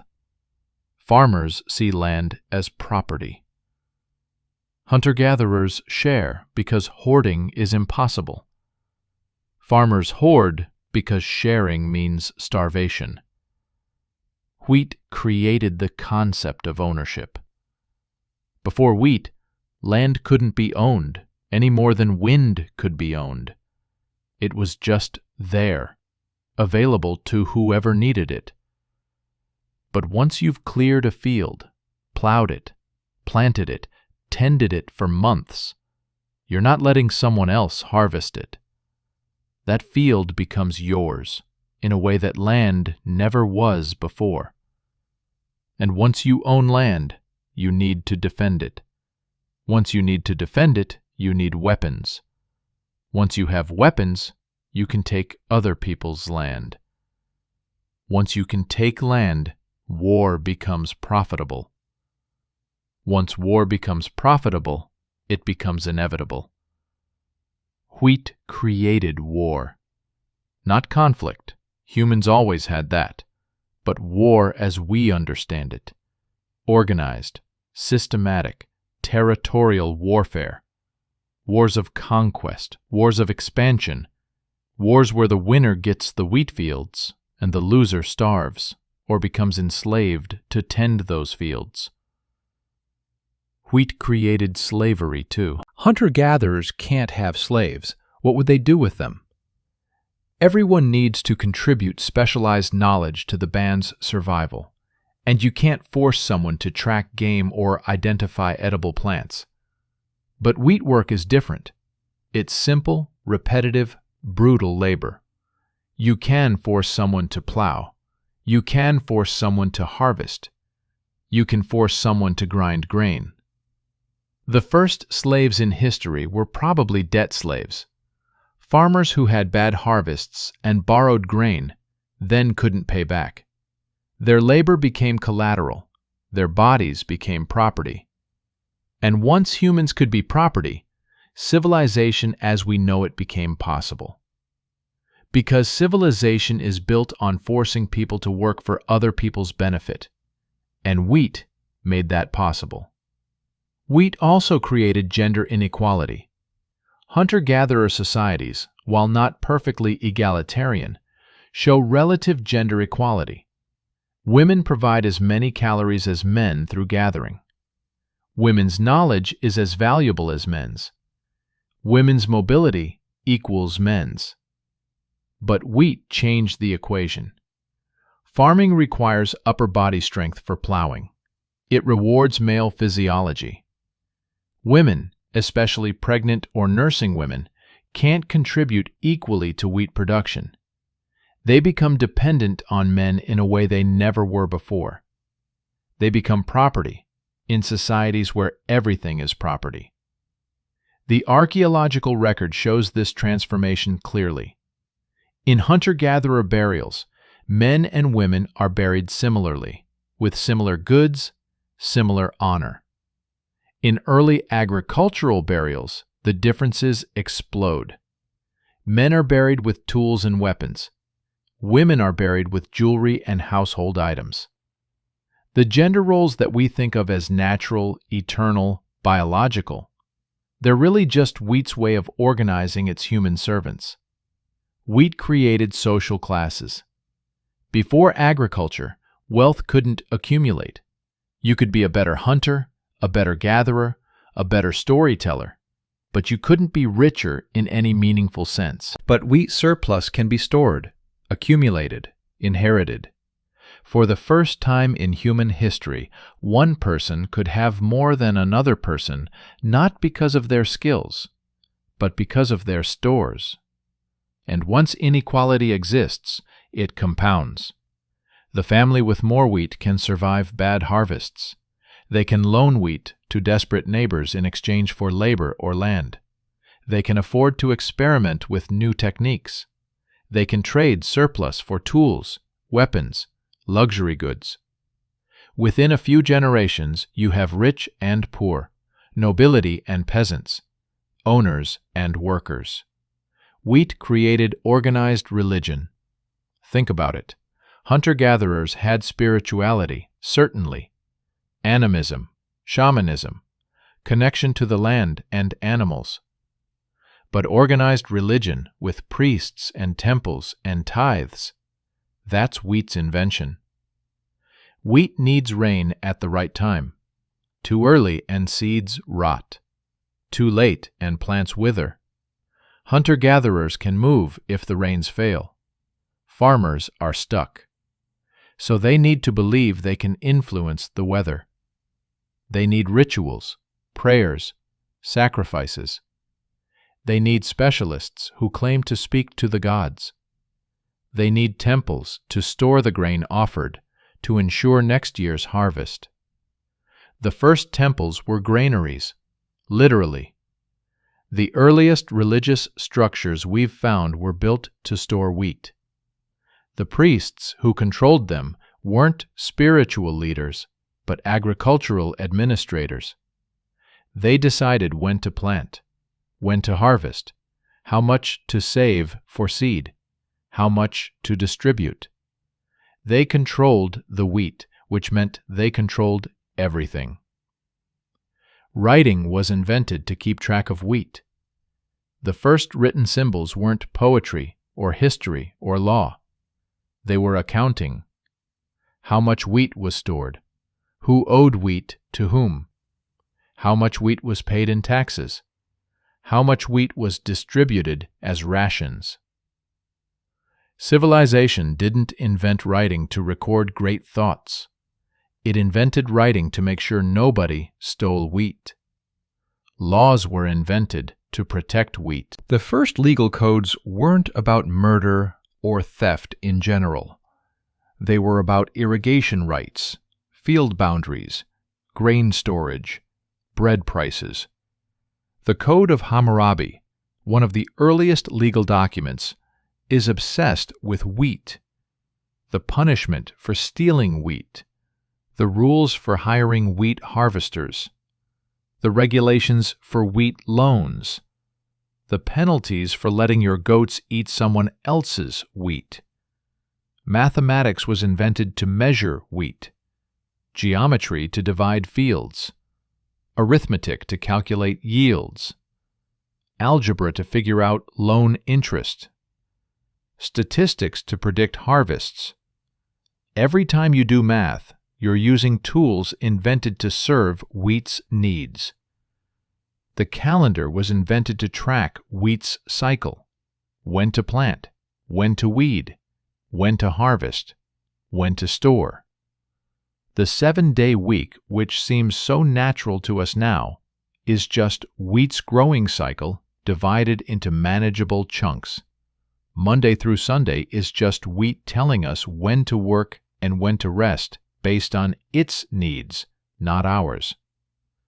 Even our myths and stories were colonized by wheat. The Garden of Eden, where humans lived in ease until they gained agricultural knowledge and were condemned to till the soil. Cain and Abel, the farmer and the herder, with the farmer committing the first murder. The Greek story of Demeter and Persephone, explaining the agricultural cycle. The Egyptian worship of Osiris, who taught humans to grow grain. Our languages were shaped by wheat. Words for wealth, words for poverty, words for work, words for time, they all trace back to agricultural concepts. Salary comes from the Latin for salt, which was bought with wheat money. Cereal comes from Ceres, the Roman goddess of grain. Lord comes from the Old English for loaf guardian. Lady comes from loaf kneader. Our bodies were literally reshaped by wheat, not just the malnutrition and stunted growth I mentioned earlier. Our jaws shrank because wheat porridge doesn't require the chewing that wild foods do, which is why our wisdom teeth don't fit anymore. Our gut bacteria changed to process grain instead of diverse wild foods. Our genes evolved. Some populations developed the ability to digest gluten better, though never perfectly, which is why celiac disease and gluten sensitivity plague us. Here's the darkest part of the wheat conspiracy. It's still happening. We're more enslaved to wheat and its fellow grasses now than ever. The modern world runs on grain. Every processed food contains corn syrup. Every livestock animal eats grain. Every economy depends on grain prices. Every government fears grain shortages. We've mechanized our slavery, but we haven't ended it. Instead of every person tending wheat fields, we have combine harvesters and chemical fertilizers and genetic modification. But the goal is the same. Produce more wheat. Spread more wheat. Serve wheat's evolutionary imperative to reproduce. And we can't stop. The global population is approaching 8 billion. We're adding 1 million people every 4 days. Each person needs 2,000 calories a day. Most of those calories come from grain. Do the math.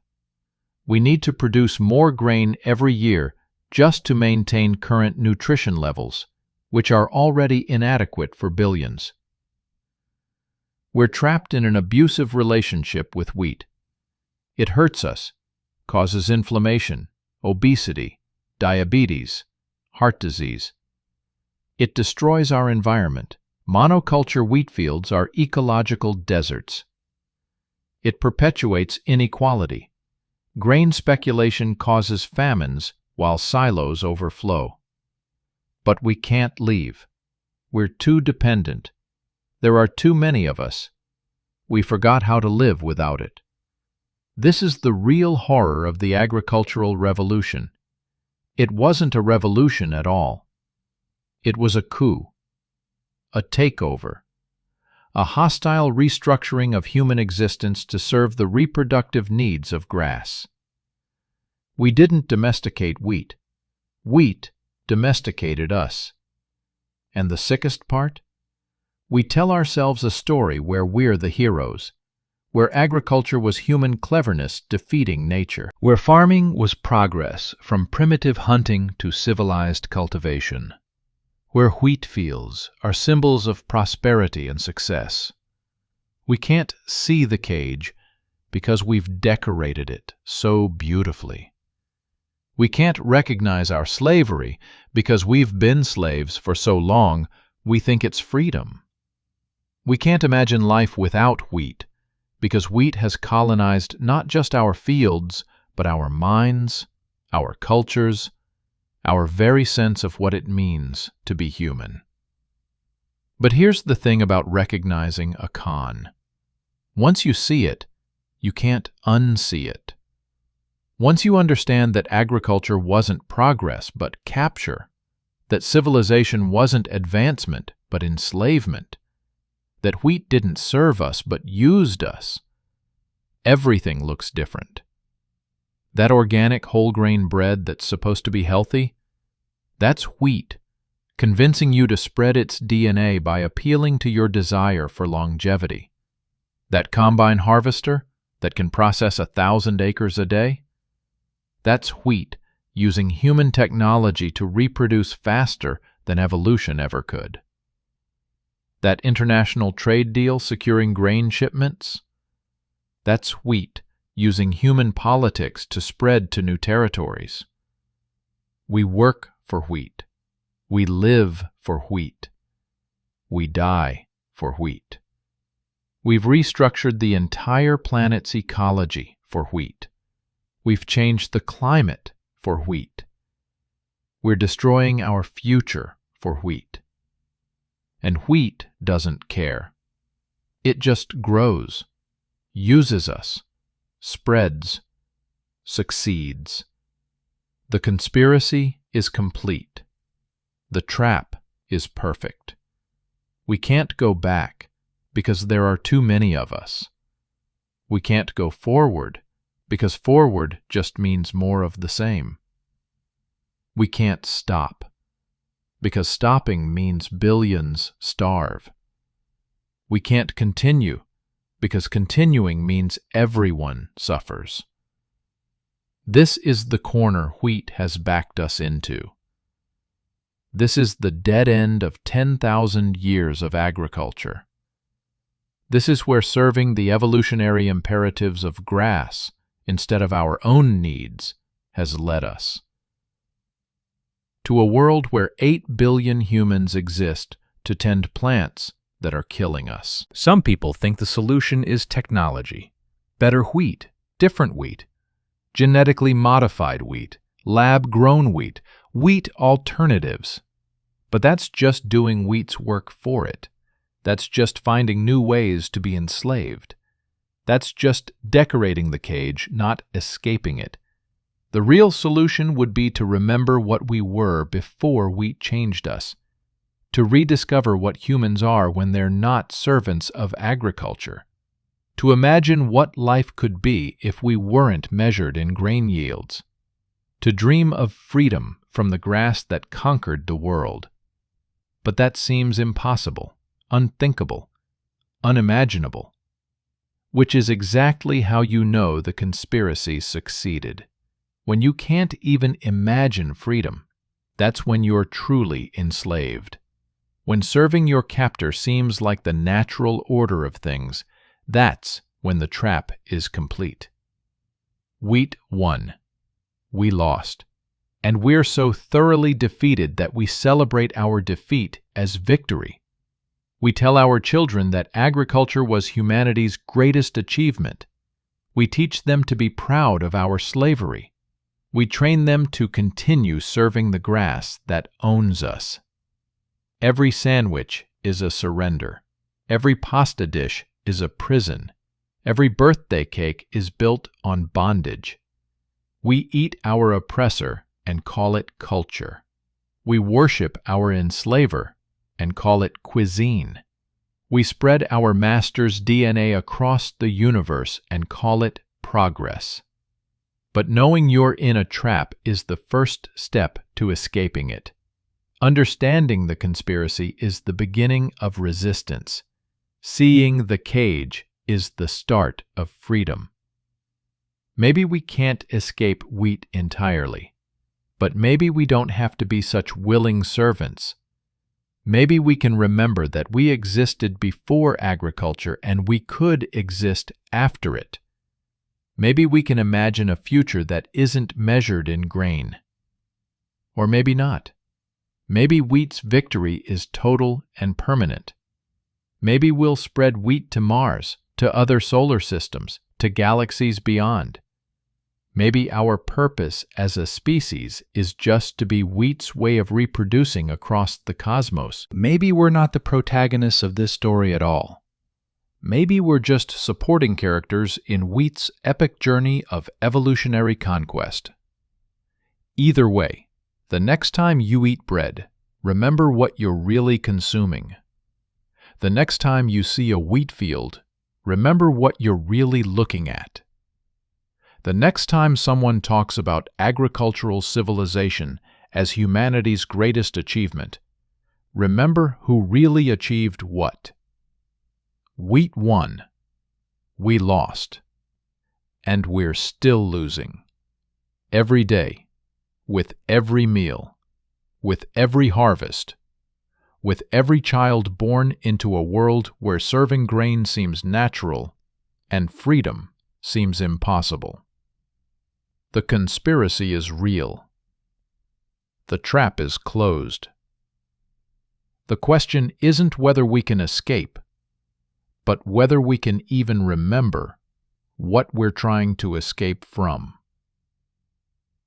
The first cities were mistakes. Nobody planned cities. That's the first thing you need to understand.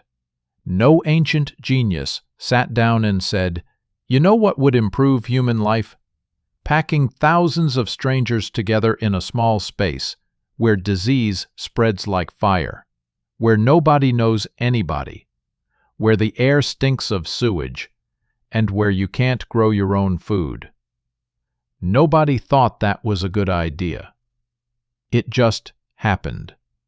Like a cancer happens. One cell at a time, until suddenly you have a tumor. The first cities were accidents, mistakes, traps that closed so slowly nobody noticed until they were locked inside. Take Çatalhöyük in modern Turkey. 9,000 years ago, it was the largest settlement in the world. 7,000 people crammed into a honeycomb of mud brick houses, built so close together there were no streets.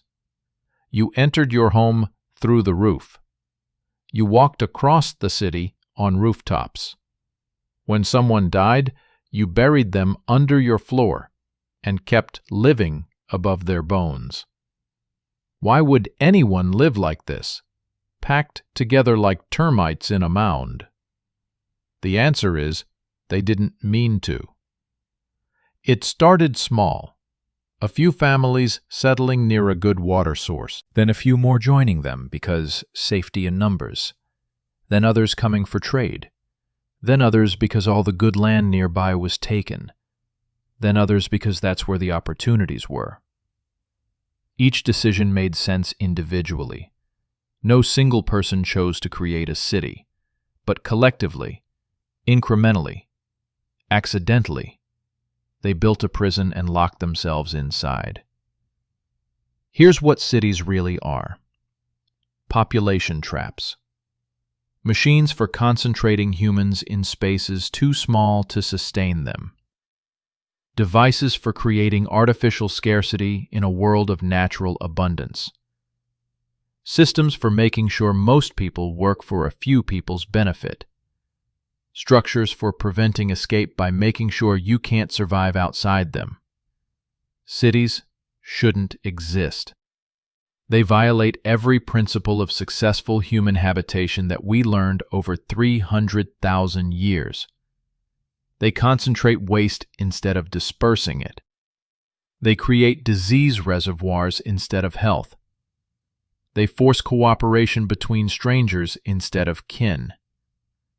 They require hierarchies instead of allowing equality. They demand specialization instead of enabling versatility. Everything about cities is wrong for human thriving, and yet we built them. Everywhere agriculture appeared, cities followed. Every civilization created them. Every empire centered on them. And now, for the first time in human history, more people live in cities than outside them. We've become an urban species. A species that lives in conditions that make us sick, sad, and crazy. Let me tell you what happened in those first cities. What really happened, not the glorified version you learned in school. First, disease. When you pack thousands of humans together with their animals and their waste, you create perfect conditions for pathogens. Diseases that could never spread in small mobile bands suddenly had unlimited hosts. Tuberculosis, cholera, typhoid, plague, smallpox. These are gifts from cities. They don't exist without urban density. The first cities were death traps. Mortality rates were so high they needed constant immigration from the countryside just to maintain population. For most of urban history, cities were demographic sinks. More people died in them than were born. They survived only by consuming rural populations like a fire consumes wood. Archaeological evidence from early cities shows the catastrophe in bone and tooth. Urban skeletons are shorter than rural ones. They show more signs of disease, malnutrition, injury. They die younger. Children's bones show growth interruptions from repeated illness. Adult bones show repetitive stress injuries from specialized labor.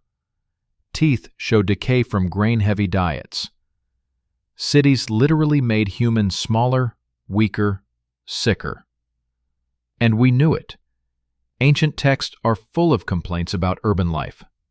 The Epic of Gilgamesh, one of the oldest stories we have, is about a king trying to escape the walls he built. Ancient Greek philosophers constantly praised rural life over urban. Roman poets dreamed of countryside villas. Everyone who could afford to leave cities left. But most couldn't leave. That's the trap. Once cities exist, they reshape everything around them to serve their needs. They need food, so surrounding farms produce for urban markets instead of rural subsistence. They need materials, so forests are cut, mines are dug, quarries are opened. They need water, so rivers are diverted, aqueducts built, wells drained. They need people, so rural economies are destroyed to force migration. Cities are parasites. They produce nothing essential. They consume everything. They take food, water, materials, and people from the countryside and return waste, disease, and domination. They exist only by exploiting surrounding territories. The bigger the city, the bigger the exploitation zone. Rome needed grain from North Africa. London needed cotton from India. New York needs everything from everywhere. But here's the genius of cities. They convince you they're civilization itself. They rewrite the story so they're the heroes, not the parasites. Urban is sophisticated. Rural is backward. Cities are where culture happens. Countryside is where nothing happens. Cities are the future. Countryside is the past. This propaganda is so successful that people who are being exploited by cities dream of moving to them. Rural youth everywhere look at cities and see opportunity, excitement, life. They don't see the trap. They don't see that for every person who succeeds in the city, hundreds fail. They don't see that urban opportunity is just the chance to compete more intensely for scarce resources that shouldn't be scarce. Second problem with cities: they create artificial scarcity. In nature, resources are dispersed. Food grows everywhere. Water flows everywhere. Materials exist everywhere. If one area is depleted, you move to another. If one resource fails, you switch to alternatives. Scarcity is temporary and local. But cities concentrate demand in one spot. 10,000 people need water from the same source. They need food from the same fields. They need fuel from the same forests. This creates permanent artificial scarcity. Resources that were abundant become precious. Things that were free become expensive. Life that was easy becomes hard. This scarcity isn't accidental. It's functional. It's how cities control populations. When you depend on markets for food instead of foraging, you need money. When you need money, you need to work. When you need to work, you accept whatever conditions are offered. Artificial scarcity creates desperation, and desperation creates obedience. Third problem: cities destroy human social structures.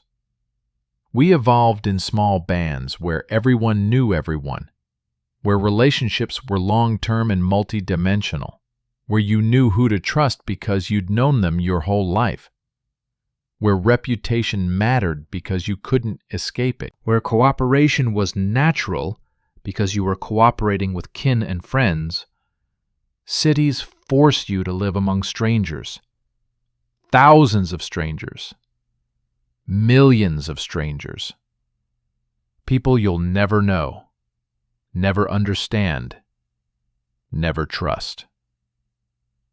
This is psychological torture for a species evolved for small group intimacy. It's why cities have higher rates of mental illness, anxiety, depression, schizophrenia. Our brains can't handle urban anonymity. We break. But cities need this anonymity to function. If everyone knew everyone, you couldn't exploit them as easily. You couldn't pay starvation wages to someone you knew. You couldn't evict someone whose grandmother you remembered. You couldn't ignore suffering you witnessed personally. Cities need strangers to enable cruelty. Fourth problem: cities require hierarchy. A band of 50 people can make decisions by consensus. A city of 50,000 cannot. Cities need rulers, administrators, bureaucrats, police. They need chains of command. They need people who give orders and people who take them.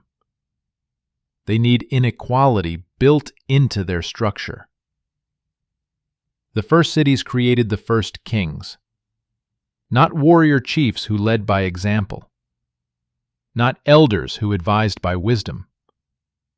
But rulers who commanded by force.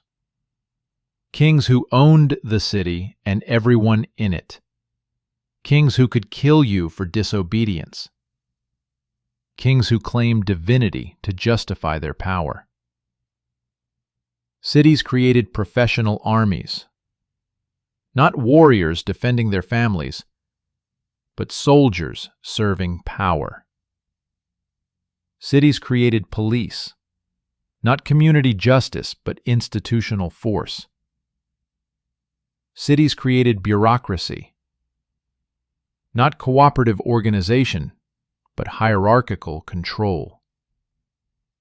Every structure of oppression we know was invented by cities to manage populations too large for human-scale organization. Fifth problem. Cities divorce you from reality. In a city, food comes from stores, not soil.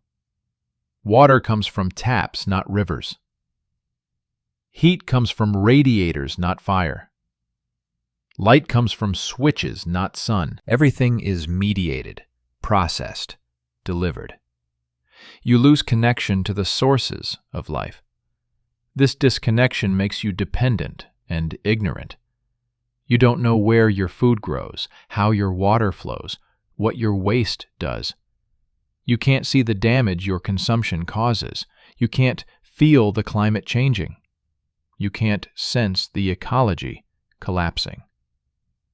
Cities create an artificial bubble that lets you ignore reality until reality breaks down the door. But let me tell you about the first city that really showed us where this was all heading. Uruk, in ancient Mesopotamia. 5,000 years ago, it was the largest city in the world, 50,000 people.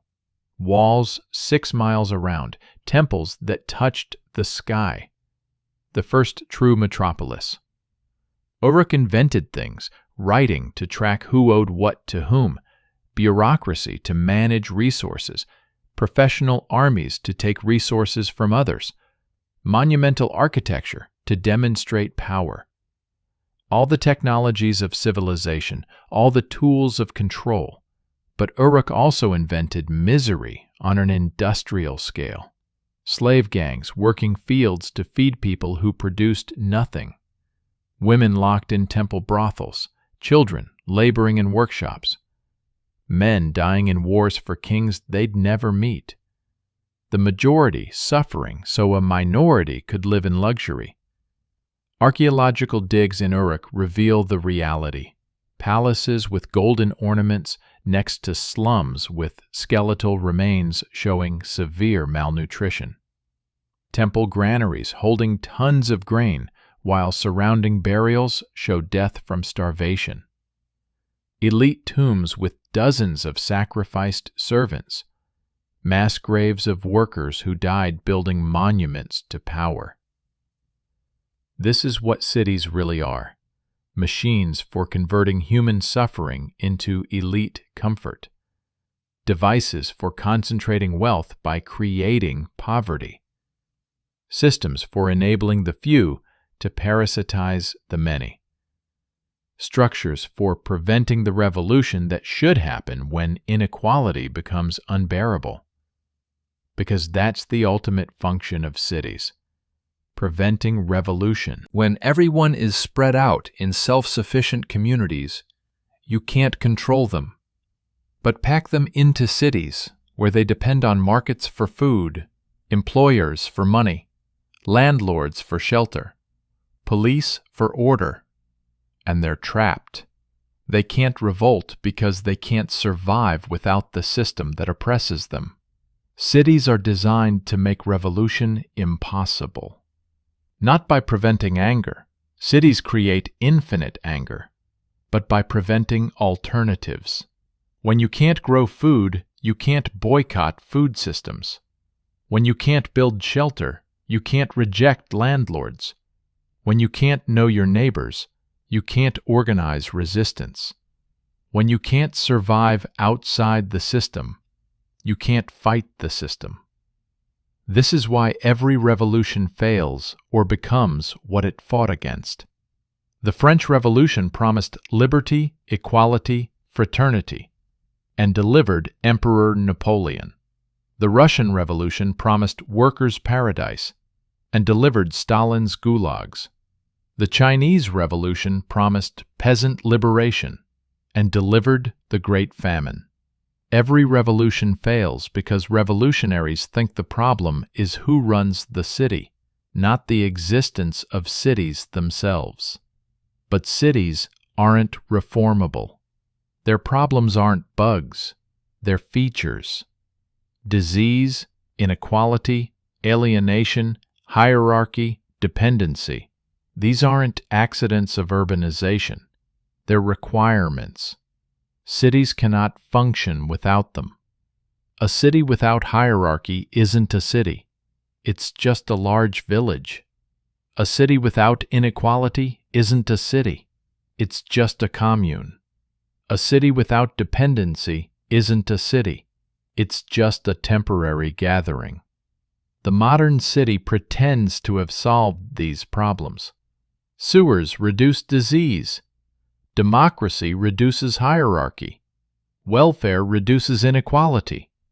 Technology reduces dependency. But look closer.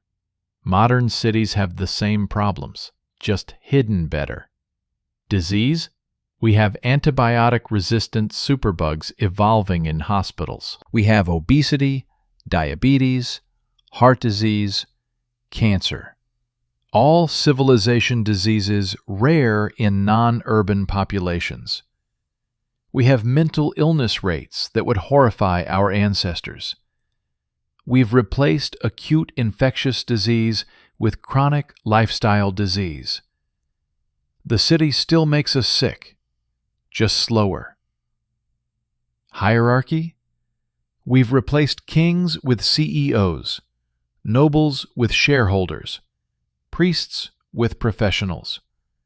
The chains of command are corporate instead of royal, but they're still chains. You still take orders.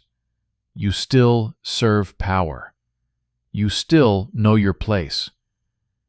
The hierarchy is hidden behind talk of opportunity and meritocracy, but it's stronger than ever. Inequality? Look at any modern city. Billionaires in penthouses above homeless camps. Lamborghinis driving past food banks. Whole neighborhoods without grocery stores next to neighborhoods with 3 yoga studios per block. Modern cities have inequality that would make ancient kings blush. We've just normalized it. Dependency? You're more dependent than ever. At least ancient city dwellers could usually farm if they had to. Can you? Can you grow food?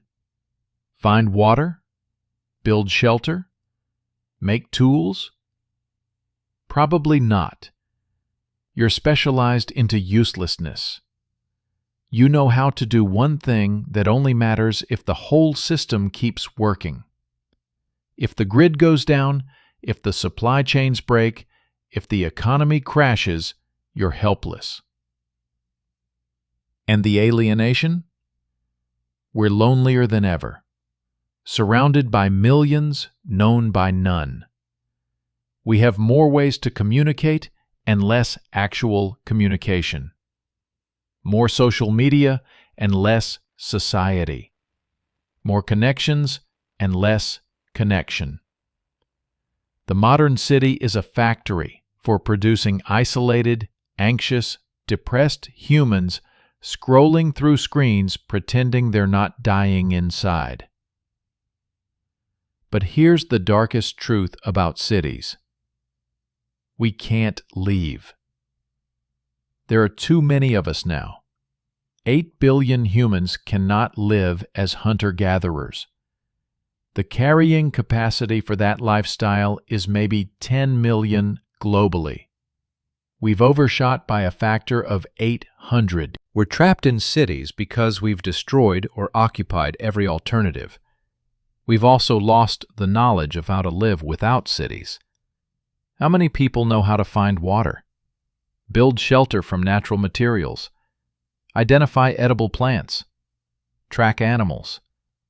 Make tools from stone. Start fire without matches. These were universal human skills for 300,000 years.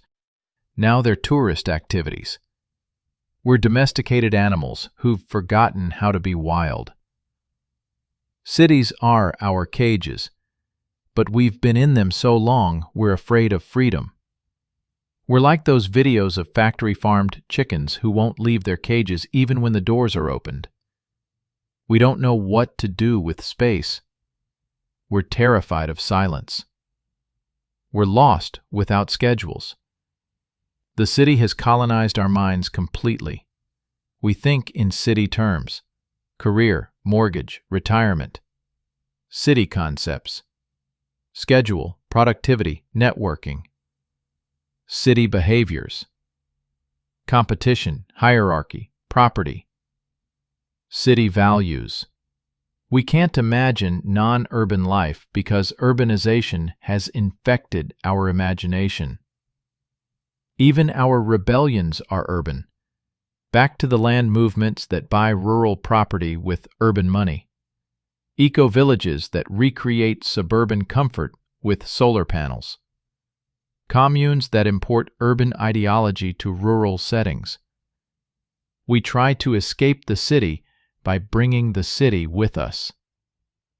We can't actually leave because the city is inside us now. This is the trap we've built for ourselves. Cities that make us sick, sad, and crazy, but that we can't abandon. Cities that destroy human thriving, but that human survival now depends on. Cities that are killing the planet, but that we keep building bigger. And we're accelerating. The biggest migration in human history is happening right now. Millions moving from countryside to cities every year. By 2050, 70% of humans will be urban.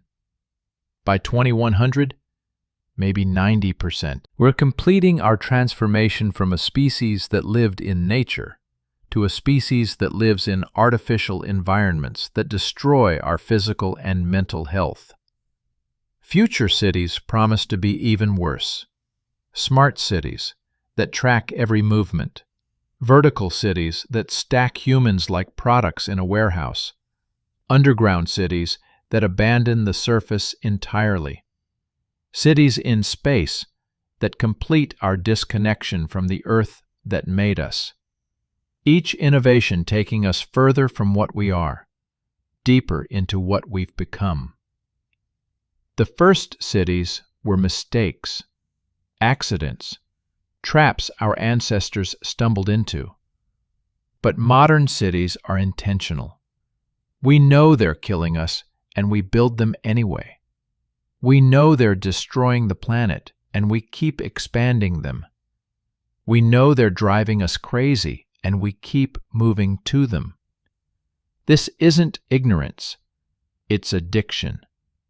We're addicted to cities like we're addicted to sugar, to screens, to speed.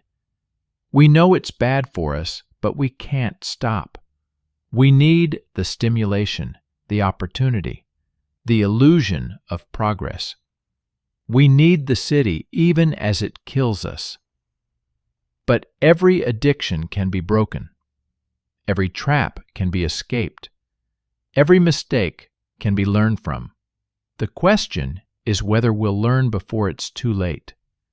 Whether we'll find ways to organize human society that don't require destroying human thriving. Whether we'll remember what we were before cities and imagine what we could be after them. The first cities were mistakes. The current cities are disasters. But future cities don't have to exist. We could choose differently. We could organize differently. We could live differently. But first, we have to admit what cities really are. Not civilization, not progress, not culture, but traps. Elaborate, decorated, technological traps, but traps nonetheless. And the first step to escaping a trap is recognizing you're in one. The invention of the poor. Poverty didn't always exist. Let that sink in. For 95% of human history, there were no poor people. Not because everyone was rich, but because the concept itself hadn't been invented. You can't be poor if wealth doesn't exist. You can't lack money if money hasn't been created. You can't be homeless if nobody owns homes. The invention of poverty is one of civilization's cruelest achievements. We created scarcity in a world of abundance. We invented lack in a world of plenty. We designed systems that ensure most people don't have enough, while a few have more than they could use in 1,000 lifetimes. Here's what you need to understand. Poverty is not natural. It's not inevitable. It's not a result of laziness or bad choices or moral failings. Poverty is a feature of agricultural civilization, not a bug. It's designed into the system. It's necessary for the system to function. Without poverty, without the threat of poverty, without the fear of poverty, civilization as we know it collapses. Before agriculture, before cities, before property, resources were shared by necessity. You couldn't hoard mammoth meat, it would rot. You couldn't monopolize a forest, you couldn't defend it. You couldn't accumulate wealth, you could only carry so much. The closest thing to inequality was maybe someone had a nicer spear or prettier beads. The gap between the richest and poorest person in a hunter-gatherer band might be the equivalent of $50 today. But agriculture changed the game. Suddenly, you could store grain. Suddenly, you could own land. Suddenly, you could accumulate. And once accumulation was possible, inequality was inevitable. Because some land is better than other land. Some harvests are better than other harvests. Some people are luckier, stronger, more ruthless than others. The first person to have surplus grain while their neighbor starved, that was the invention of poverty. The first person to claim exclusive ownership of land while others had none, that was the invention of homelessness. The first person to make another person work for food instead of gathering it themselves, that was the invention of wage slavery. But here's the sick part. Poverty wasn't an unfortunate side effect of agriculture. It was the point. Because poverty creates desperation, and desperation creates workers. If everyone has access to resources, who's going to work your fields? If everyone can feed themselves, who's going to grind your grain? If everyone has security, who's going to fight your wars? Poverty is the engine of civilization. It's what makes everything else work. It's the gun to everyone's head that says work or starve. It's the threat that keeps people in line. It's the fear that makes people accept conditions they would never accept if they had alternatives. Let me tell you how poverty was deliberately created and maintained throughout history. This isn't conspiracy theory. This is documented fact. The powerful have always known that poverty is necessary for their power, and they've always taken steps to ensure it exists. In ancient Mesopotamia, the first laws weren't about justice or fairness. They were about debt, about what happened if you couldn't pay, about how long you had to work for someone if you owed them grain, about how your children could be taken as collateral. The first legal codes were instruction manuals for creating and maintaining poverty. The Code of Hammurabi, that famous ancient law code, is obsessed with debt and poverty. If you can't pay your creditor, you and your family become slaves for 3 years. If you can't maintain your section of irrigation canal, you lose your land. If you can't pay your taxes, everything you own is forfeit. These weren't attempts to solve poverty. They were mechanisms for creating it. In ancient Egypt, the pharaoh owned everything: all land, all grain, all people. Farmers worked land they could never own to grow food they could never eat enough of. They gave most of their harvest to the pharaoh's storehouses and received back just enough to survive. If the flood failed, if the harvest was bad, they starved, while the storehouses remained full. Poverty wasn't a failure of the system. It was proof the system was working. The Romans perfected poverty as a tool of control. They created a permanent underclass, the proletariat, people who owned nothing but their children. These people were kept alive by grain doles, just enough free food to prevent revolution, but not enough to provide security. They were entertained by circuses, spectacles designed to distract from their misery. Bread and circuses, the formula for maintaining a population in poverty without rebellion. But the Romans also invented something even more insidious: the idea that poverty was moral failing. If you were poor, it was because the gods disfavored you, because you were lazy, because you lacked virtue. This ideology turned poverty from a systemic issue into a personal problem. It made the poor blame themselves instead of the system that impoverished them. Christianity initially challenged this. Early Christians shared everything in common. They rejected property. They said the rich couldn't enter heaven. For a brief moment, it looked like a revolution against the concept of poverty itself. But then Christianity became the state religion, and suddenly the message changed. Poverty became holy. Blessed are the poor, but only if they accept their poverty.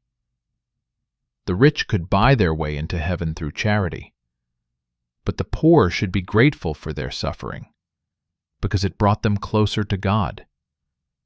Poverty went from systemic injustice to spiritual opportunity, the perfect ideology for keeping people in their place. Medieval feudalism was poverty institutionalized. Serfs were legally bound to land they didn't own. They couldn't leave. They couldn't refuse to work. They gave most of their produce to the Lord and kept just enough to survive. They were property that came with the property. Poverty wasn't just their condition, it was their identity, their legal status, their inherited destiny. The enclosure movement in England showed how poverty could be deliberately created. For centuries, common lands had existed where anyone could graze animals, gather wood, hunt, forage. Poor people could survive without working for others. This was a problem for the emerging capitalist class. They needed workers for their factories, so they enclosed the commons. They privatized every inch of land. They made it illegal to hunt, to gather, to exist without paying someone for the privilege. Suddenly, millions of people who had been self-sufficient became poor, not because they changed, but because the rules changed. The same activities that had been rights became crimes. Hunting became poaching. Gathering became theft. Existing became trespassing. People were forced into poverty so they would have no choice but to work in the dark satanic mills of the Industrial Revolution. This process happened everywhere capitalism spread. In colonized lands, people who had lived sustainably for thousands of years were suddenly poor because their land was taken, their resources extracted, their ways of life criminalized. Africa wasn't poor before colonization. India wasn't poor. The Americas weren't poor. Poverty was brought to them by the same people who then claimed to be lifting them out of poverty. The modern version is more subtle, but just as deliberate. Every society has enough resources to ensure no one is poor. We produce enough food to feed everyone. We have enough houses for everyone. We have enough wealth for everyone. But we choose to distribute it unequally. We choose to have billionaires and beggars. We choose poverty. How? Through systems designed to create and maintain inequality. Through tax codes that favor the rich. Through wage systems that ensure workers never accumulate wealth. Through housing costs that transfer wealth from renters to owners. Through education systems that perpetuate class. Through healthcare systems that bankrupt the sick. Through justice systems that criminalize poverty while protecting wealth. But the cleverest part is how we've made poverty relative. In hunter-gatherer societies, everyone had roughly the same amount of nothing. In agricultural societies, the poor had less than the rich, but everyone knew where they stood. In modern society, poverty is constantly redefined. You can have a smartphone and be poor. You can have a car and be poor. You can have things that would make you rich in most of human history and still be poor. This relative poverty is even more powerful than absolute poverty as a tool of control, because it creates infinite insecurity. No matter how much you have, you could have more. No matter how safe you feel, you could be safer. No matter how hard you work, you should work harder. The fear of falling behind, of not keeping up, of being relatively poor, that fear drives people to accept any conditions, any exploitation, any degradation. And we've globalized poverty. We've created a world system where entire countries are kept poor to provide cheap resources and labor for rich countries. Where farmers grow food they can't afford to eat for export to places where food is wasted. Where workers make products they'll never own for consumers who don't need them. Where the majority of humanity is locked in poverty to maintain the wealth of a minority. The numbers are staggering. The richest 8 people own as much as the poorest half of humanity. The richest 1% own more than the other 99% combined. This isn't accident, or nature, or the invisible hand of the market. This is design. This is policy. This is choice. We choose poverty every day. Every time we accept that someone should be homeless while homes sit empty. Every time we accept that someone should be hungry while food is thrown away.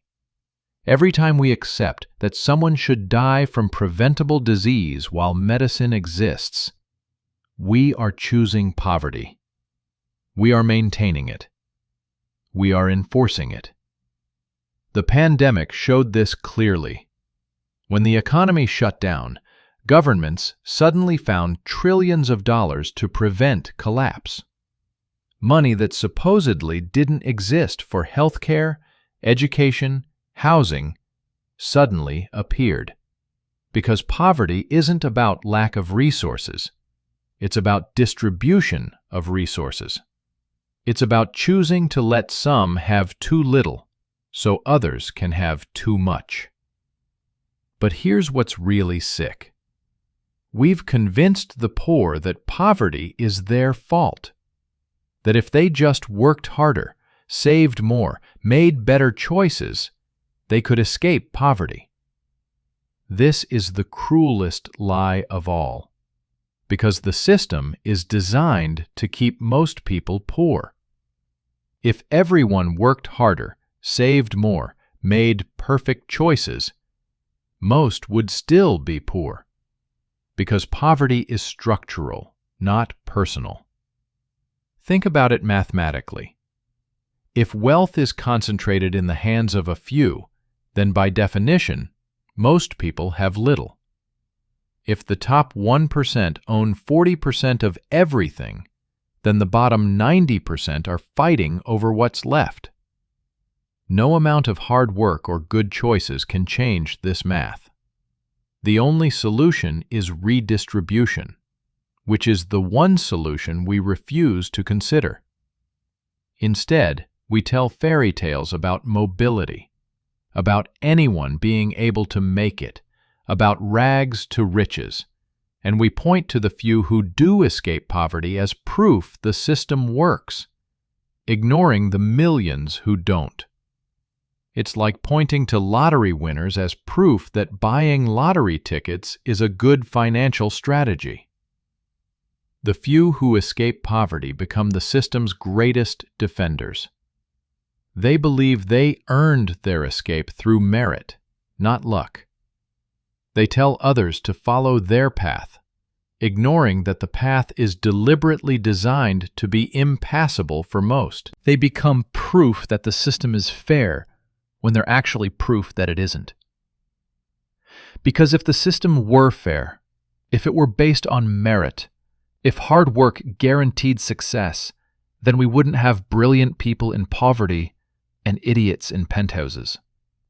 We wouldn't have nurses struggling to pay rent while influencers buy mansions. We wouldn't have teachers on food stamps while hedge fund managers buy yachts. The system isn't broken. It's working exactly as designed. Poverty isn't a problem to be solved. It's a feature to be maintained. Because without poverty, without the threat of it, without the fear of it, why would anyone accept the indignities of modern life? Why would anyone work a job they hate? Why would anyone obey authority they don't respect? Why would anyone accept a system that denies them freedom, dignity, and meaning? Poverty is the whip that drives civilization. It always has been. From the first grain surplus that created the first inequality, to the latest gig economy app that turns poverty into profit. Every innovation in civilization has been an innovation in creating and managing poverty. But knowing this is powerful. Because once you see poverty as a choice rather than an inevitability, you can imagine choosing differently. Once you understand poverty as a tool of control, you can refuse to be controlled. Once you recognize poverty as a feature, not a bug, you can demand a different system entirely. The abolition of poverty is possible. We have the resources. We have the technology. We have the knowledge. What we lack is the will to challenge the systems that create and maintain poverty. What we lack is the courage to imagine a world without poor people. What we lack is the understanding that poverty is not natural, not necessary, not inevitable.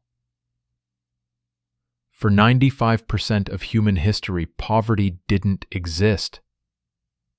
It doesn't have to exist now. We created it. We maintain it. We could end it.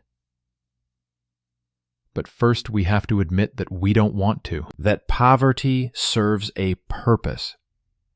That the suffering of many enables the comfort of few.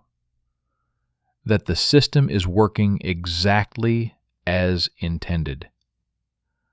Only then can we begin to imagine something different, something better, something more like what we had before we invented the poor, and more like what we could have if we uninvented them. But that would require questioning everything, the very foundations of civilization, the assumptions we never examine, the structures we take for granted. It would require admitting that 10,000 years of progress have been, in many ways, 10,000 years of creating problems that didn't exist before. And that's hard, because we've been told the opposite story our entire lives, that civilization lifted us from poverty, that agriculture saved us from starvation, that cities rescued us from primitive squalor, that modern life, for all its problems, is better than what came before. But what if that's the biggest lie of all? What if we didn't escape poverty, but created it? What if we didn't solve scarcity, but institutionalized it? What if we didn't progress, but just elaborated our problems? What if the poor weren't always with us? What if they don't have to be? The slavery we call work. Work is the longest con in human history. Not labor, humans have always labored. Not effort, humans have always exerted effort.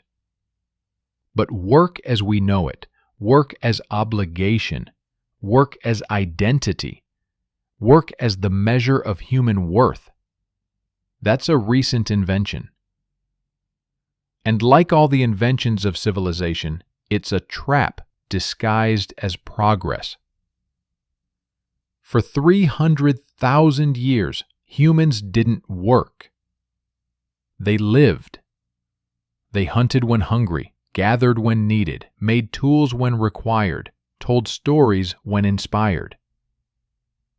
The idea of separating work from life would have seemed insane to them, like separating breathing from existence. Everything was life. Life was everything. Then agriculture created surplus. Surplus created ownership. Ownership created inequality. And inequality created a problem.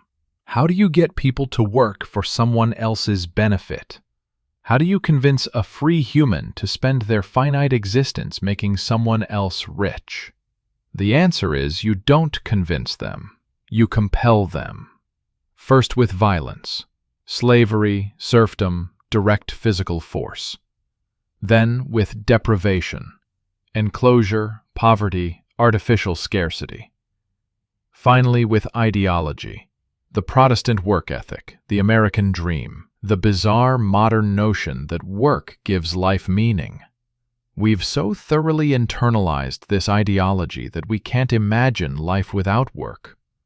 We introduce ourselves by our jobs. We measure success by career advancement. We feel guilty when not productive. We panic at retirement. We literally don't know who we are without work. This is not natural. This is conditioning. This is Stockholm Syndrome on a species scale. Let me tell you what work really is. The theft of human time. Time is the only real wealth. You can make more money, but not more time. You can recover from bankruptcy, but not from death. Every hour you work for someone else is an hour of your finite existence you'll never get back. And we've structured society so most people spend most of their waking hours working for someone else's benefit. The average modern human works more than a medieval peasant. Let that sink in. With all our technology, all our automation, all our productivity increases, we work more than people did 700 years ago. Medieval peasants worked about 150 days per year. Between religious holidays, seasonal rhythms, and agricultural cycles, they had more than half the year off. You probably work 250 days per year, minimum. But that's not the worst part. The worst part is we've made work into virtue. We brag about working long hours. We compete over who's busier. We shame those who don't work. We've turned our exploitation into a badge of honor. We're proud of our chains. This didn't happen accidentally. It was deliberately engineered by those who benefit from our work. The Protestant Reformation made work sacred, literally. Idle hands are the devil's workshop. Work became prayer. Productivity became godliness. Laziness became sin, the perfect ideology for extracting maximum labor from a population. The Industrial Revolution mechanized this extraction. Instead of working natural rhythms, people worked clock time. Instead of task completion, time attendance. Instead of seasonal variation, yearly uniformity. The human body, evolved for varied activity, was forced into repetitive motion. The human mind, evolved for creativity and problem-solving, was forced into mindless repetition. Factory owners knew this was destroying people. They had the data. They saw the injuries, the exhaustion, the early deaths. But they also saw the profits. So they created new ideologies to justify the destruction. Social Darwinism. The poor deserve their suffering. Meritocracy. The rich deserve their wealth. The invisible hand. The market knows best.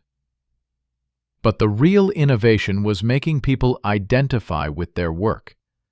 In feudalism, serfs knew they were exploited. They worked because they had to, not because they wanted to. They had no illusion that serving the Lord was noble or fulfilling. But modern capitalism convinced workers that their work is their identity, that their job is their purpose, that their value as humans depends on their productivity. This is why unemployment is so psychologically devastating in modern society. Not just because of lost income, that's real but manageable, but because we've tied human worth to work. To be unemployed is to be worthless. To be retired is to be irrelevant. To not work is to not exist in any meaningful way. We've created a society where the worst punishment we can imagine is not having to work. Universal basic income terrifies people not because it wouldn't work economically, but because it would reveal that most work is unnecessary. That we could maintain civilization with a fraction of current labor.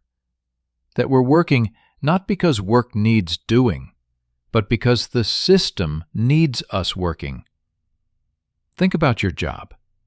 Really think about it. What would happen if you didn't do it? If your entire profession disappeared tomorrow? Be honest. If you're a nurse, people would die. If you're a farmer, people would starve. If you're a janitor, disease would spread. These are necessary jobs. But what if you're in marketing, consulting, finance, management? What if you're one of the millions doing what David Graeber called bullshit jobs? Jobs that add nothing to human well-being. Studies show that up to 40% of workers think their jobs are meaningless. They're right. We've created an economy where millions of people spend their lives doing things that don't need doing, solving problems that don't need solving, creating needs that don't need creating. And we call this progress. We call this the developed world. We call this success. Meanwhile, actually necessary work is devalued. The people who grow food, teach children, care for the sick, clean our spaces, they're paid the least. The more essential your work, the less you're compensated. The more bullshit your job, the more you make. This isn't accident, it's design. Because if necessary workers were paid their worth, they'd have power. And the system can't allow that. So we have this absurd situation where someone moving numbers on a screen makes millions, while someone saving lives makes minimum wage. Where someone creating addictive apps is celebrated, while someone growing food is ignored. Where someone destroying the planet is rewarded, while someone protecting it is punished. But here's the thing about unnecessary work. It's not harmless. It's actively destructive. Every bullshit job requires a real job to support it. Every consultant needs an office, which needs construction, cleaning, utilities. Every marketer needs computers, which need mining, manufacturing, shipping.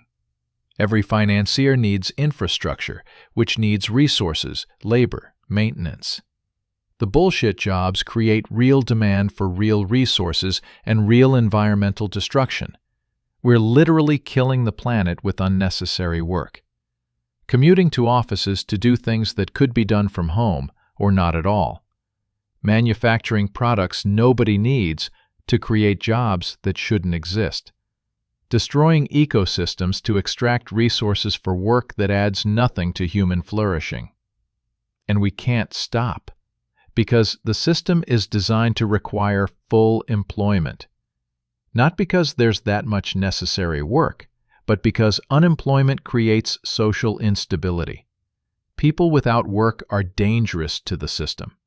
They have time to think, time to organize, time to question. So we create make work. We invent jobs. We complicate simple processes. We do anything to keep people busy. The gig economy is the latest evolution of this system. It removes even the pretense of security that traditional employment offered. No benefits, no stability, no future. Just endless hustle for decreasing pay. The perfect system for extracting maximum labor with minimum obligation. The absolute commodification of human existence. But gig work reveals something important: the lie of the free market. These aren't independent contractors freely choosing their work. They're desperate people with no alternatives. The choice between driving for Uber or starving isn't a choice. It's coercion with extra steps. It's slavery with an app. This is what all work under capitalism really is. Slavery with extra steps. You're free to quit, but not free to not work. You can choose your master, but not to be masterless. You can negotiate your exploitation, but not refuse exploitation. The chains are invisible, but they're still chains. Some will say this is better than historical slavery or serfdom, and they're right. It is better. But better than slavery is a low bar. Better than slavery is still not freedom. Better than slavery can still be exploitation, alienation, and the theft of human potential. Because that's what work steals most of all. Potential. Human potential. The potential to create, to explore, to learn, to grow, to connect, to be fully human. Every hour spent in pointless meetings is an hour not spent with family. Every day in a cubicle is a day not spent creating art. Every year in a bullshit job is a year of human potential destroyed. Multiply that by billions of people and thousands of years. Think of all the Einsteins who died in fields, all the Mozarts who died in factories, All the potential creators, innovators, thinkers, artists who spent their lives doing meaningless work for someone else's profit. The waste of human potential is civilization's greatest crime. And now AI is about to reveal the truth we've been hiding. Most human work is unnecessary. Machines can do most of what we do, better, faster, cheaper. This should be liberation. This should mean freedom from work, not freedom through work. But we're so ideologically committed to work that we're terrified of a post-work world. Politicians promise to bring back jobs, not eliminate the need for them. Economists worry about unemployment, not about why employment is necessary. We're so trapped in the work paradigm that we can't imagine life without it. We'd rather create unnecessary jobs than admit most jobs are unnecessary. We'd rather force people to work than let them live. But imagine a world without work as we know it. Not without effort or creation or contribution, but without jobs, careers, employment. Imagine doing things because they need doing, or because you want to do them, not because you need money. Imagine contributing to society without selling your time. Imagine being valued for who you are, not what you produce. This isn't utopian fantasy. This is how humans lived for most of our existence. This is how many indigenous societies still organize. This is possible with current technology and resources. We don't do it because it would end capitalism, and we've been convinced capitalism is the only possible system. But capitalism is just a few hundred years old. Work as we know it is even younger. The 40-hour workweek was invented in 1926. The weekend was invented in 1908. Retirement was invented in 1889. These aren't natural laws. They're recent inventions. They can be uninvented. The pandemic showed us glimpses of this. When non-essential workers stayed home, society didn't collapse. Many people discovered that their jobs really were bullshit. Others discovered what life could be like without commutes, offices, and constant supervision. Some experienced, for the first time in their adult lives, what it felt like to not be exhausted all the time. And the system panicked. Not because the economy was collapsing. Governments printed trillions to prevent that, but because people were discovering that work as we know it is unnecessary, that life without constant work is not only possible, but preferable, that free time is not dangerous, but healing. So they forced everyone back to offices. Not because it was economically necessary. Productivity often increased with remote work, but because the system requires surveillance and control, because allowing people to control their own time is dangerous to hierarchies built on controlling other people's time. The Great Resignation that followed wasn't just about bad jobs or low pay. It was about people realizing that work itself, as currently conceived, is a scam. That trading the majority of your waking hours for money to buy things you don't need and don't have time to enjoy is insane. That living to work instead of working to live is a profound betrayal of human potential. But the system is fighting back. Inflation to force people back to work. Interest rates to prevent alternatives. Propaganda about quiet quitting and nobody wants to work anymore. The system needs you to believe that work is necessary, noble, and natural. Because if enough people reject that ideology, the system collapses. And it should collapse. A system that requires most humans to spend most of their lives doing things they don't want to do, that don't need doing, for benefits that mostly go to others, is a bad system. A system that measures human worth by economic productivity is a bad system. A system that destroys human potential and the planet itself to keep people busy is a bad system. We need to imagine and build something better. A world where necessary work is shared and unnecessary work is eliminated. Where technology liberates instead of enslaves. Where humans are valued for being, not doing. Where time is truly free, not sold to the highest bidder. This isn't about laziness. Humans are naturally creative and contributory. We like making things, solving problems, helping others. But we like doing it on our own terms, for our own reasons, in our own time. The problem isn't effort. It's employment.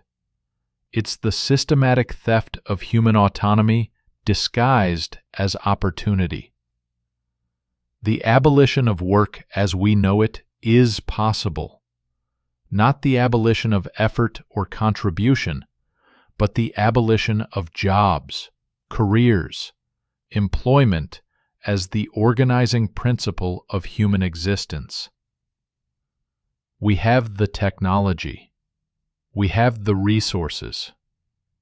What we lack is the imagination to see beyond the cage we've built, and the courage to walk out even though the door is open. Work is the chain that binds us to a system that's killing us and the planet. Breaking that chain isn't just possible, it's necessary. Not just for human flourishing, but for human survival. Because we can't solve climate change by commuting to bullshit jobs. We can't create a sustainable society while requiring unnecessary production. We can't heal as a species while spending our lives in pointless competition for artificial scarcity. The end of work as we know it is coming, whether we plan for it or not. Automation, AI, climate change, social collapse. Something will end the current system. The question is whether we'll actively create something better or passively accept something worse. Whether we'll finally claim our freedom or accept new forms of slavery. But first we have to admit what work really is. Not virtue, but exploitation. Not meaning, but theft. Not progress, but a trap. A very old trap that we've decorated with motivational posters and team-building exercises and casual Fridays. But still a trap. And like all traps, it can be escaped. But only if we stop telling ourselves that the trap is actually freedom.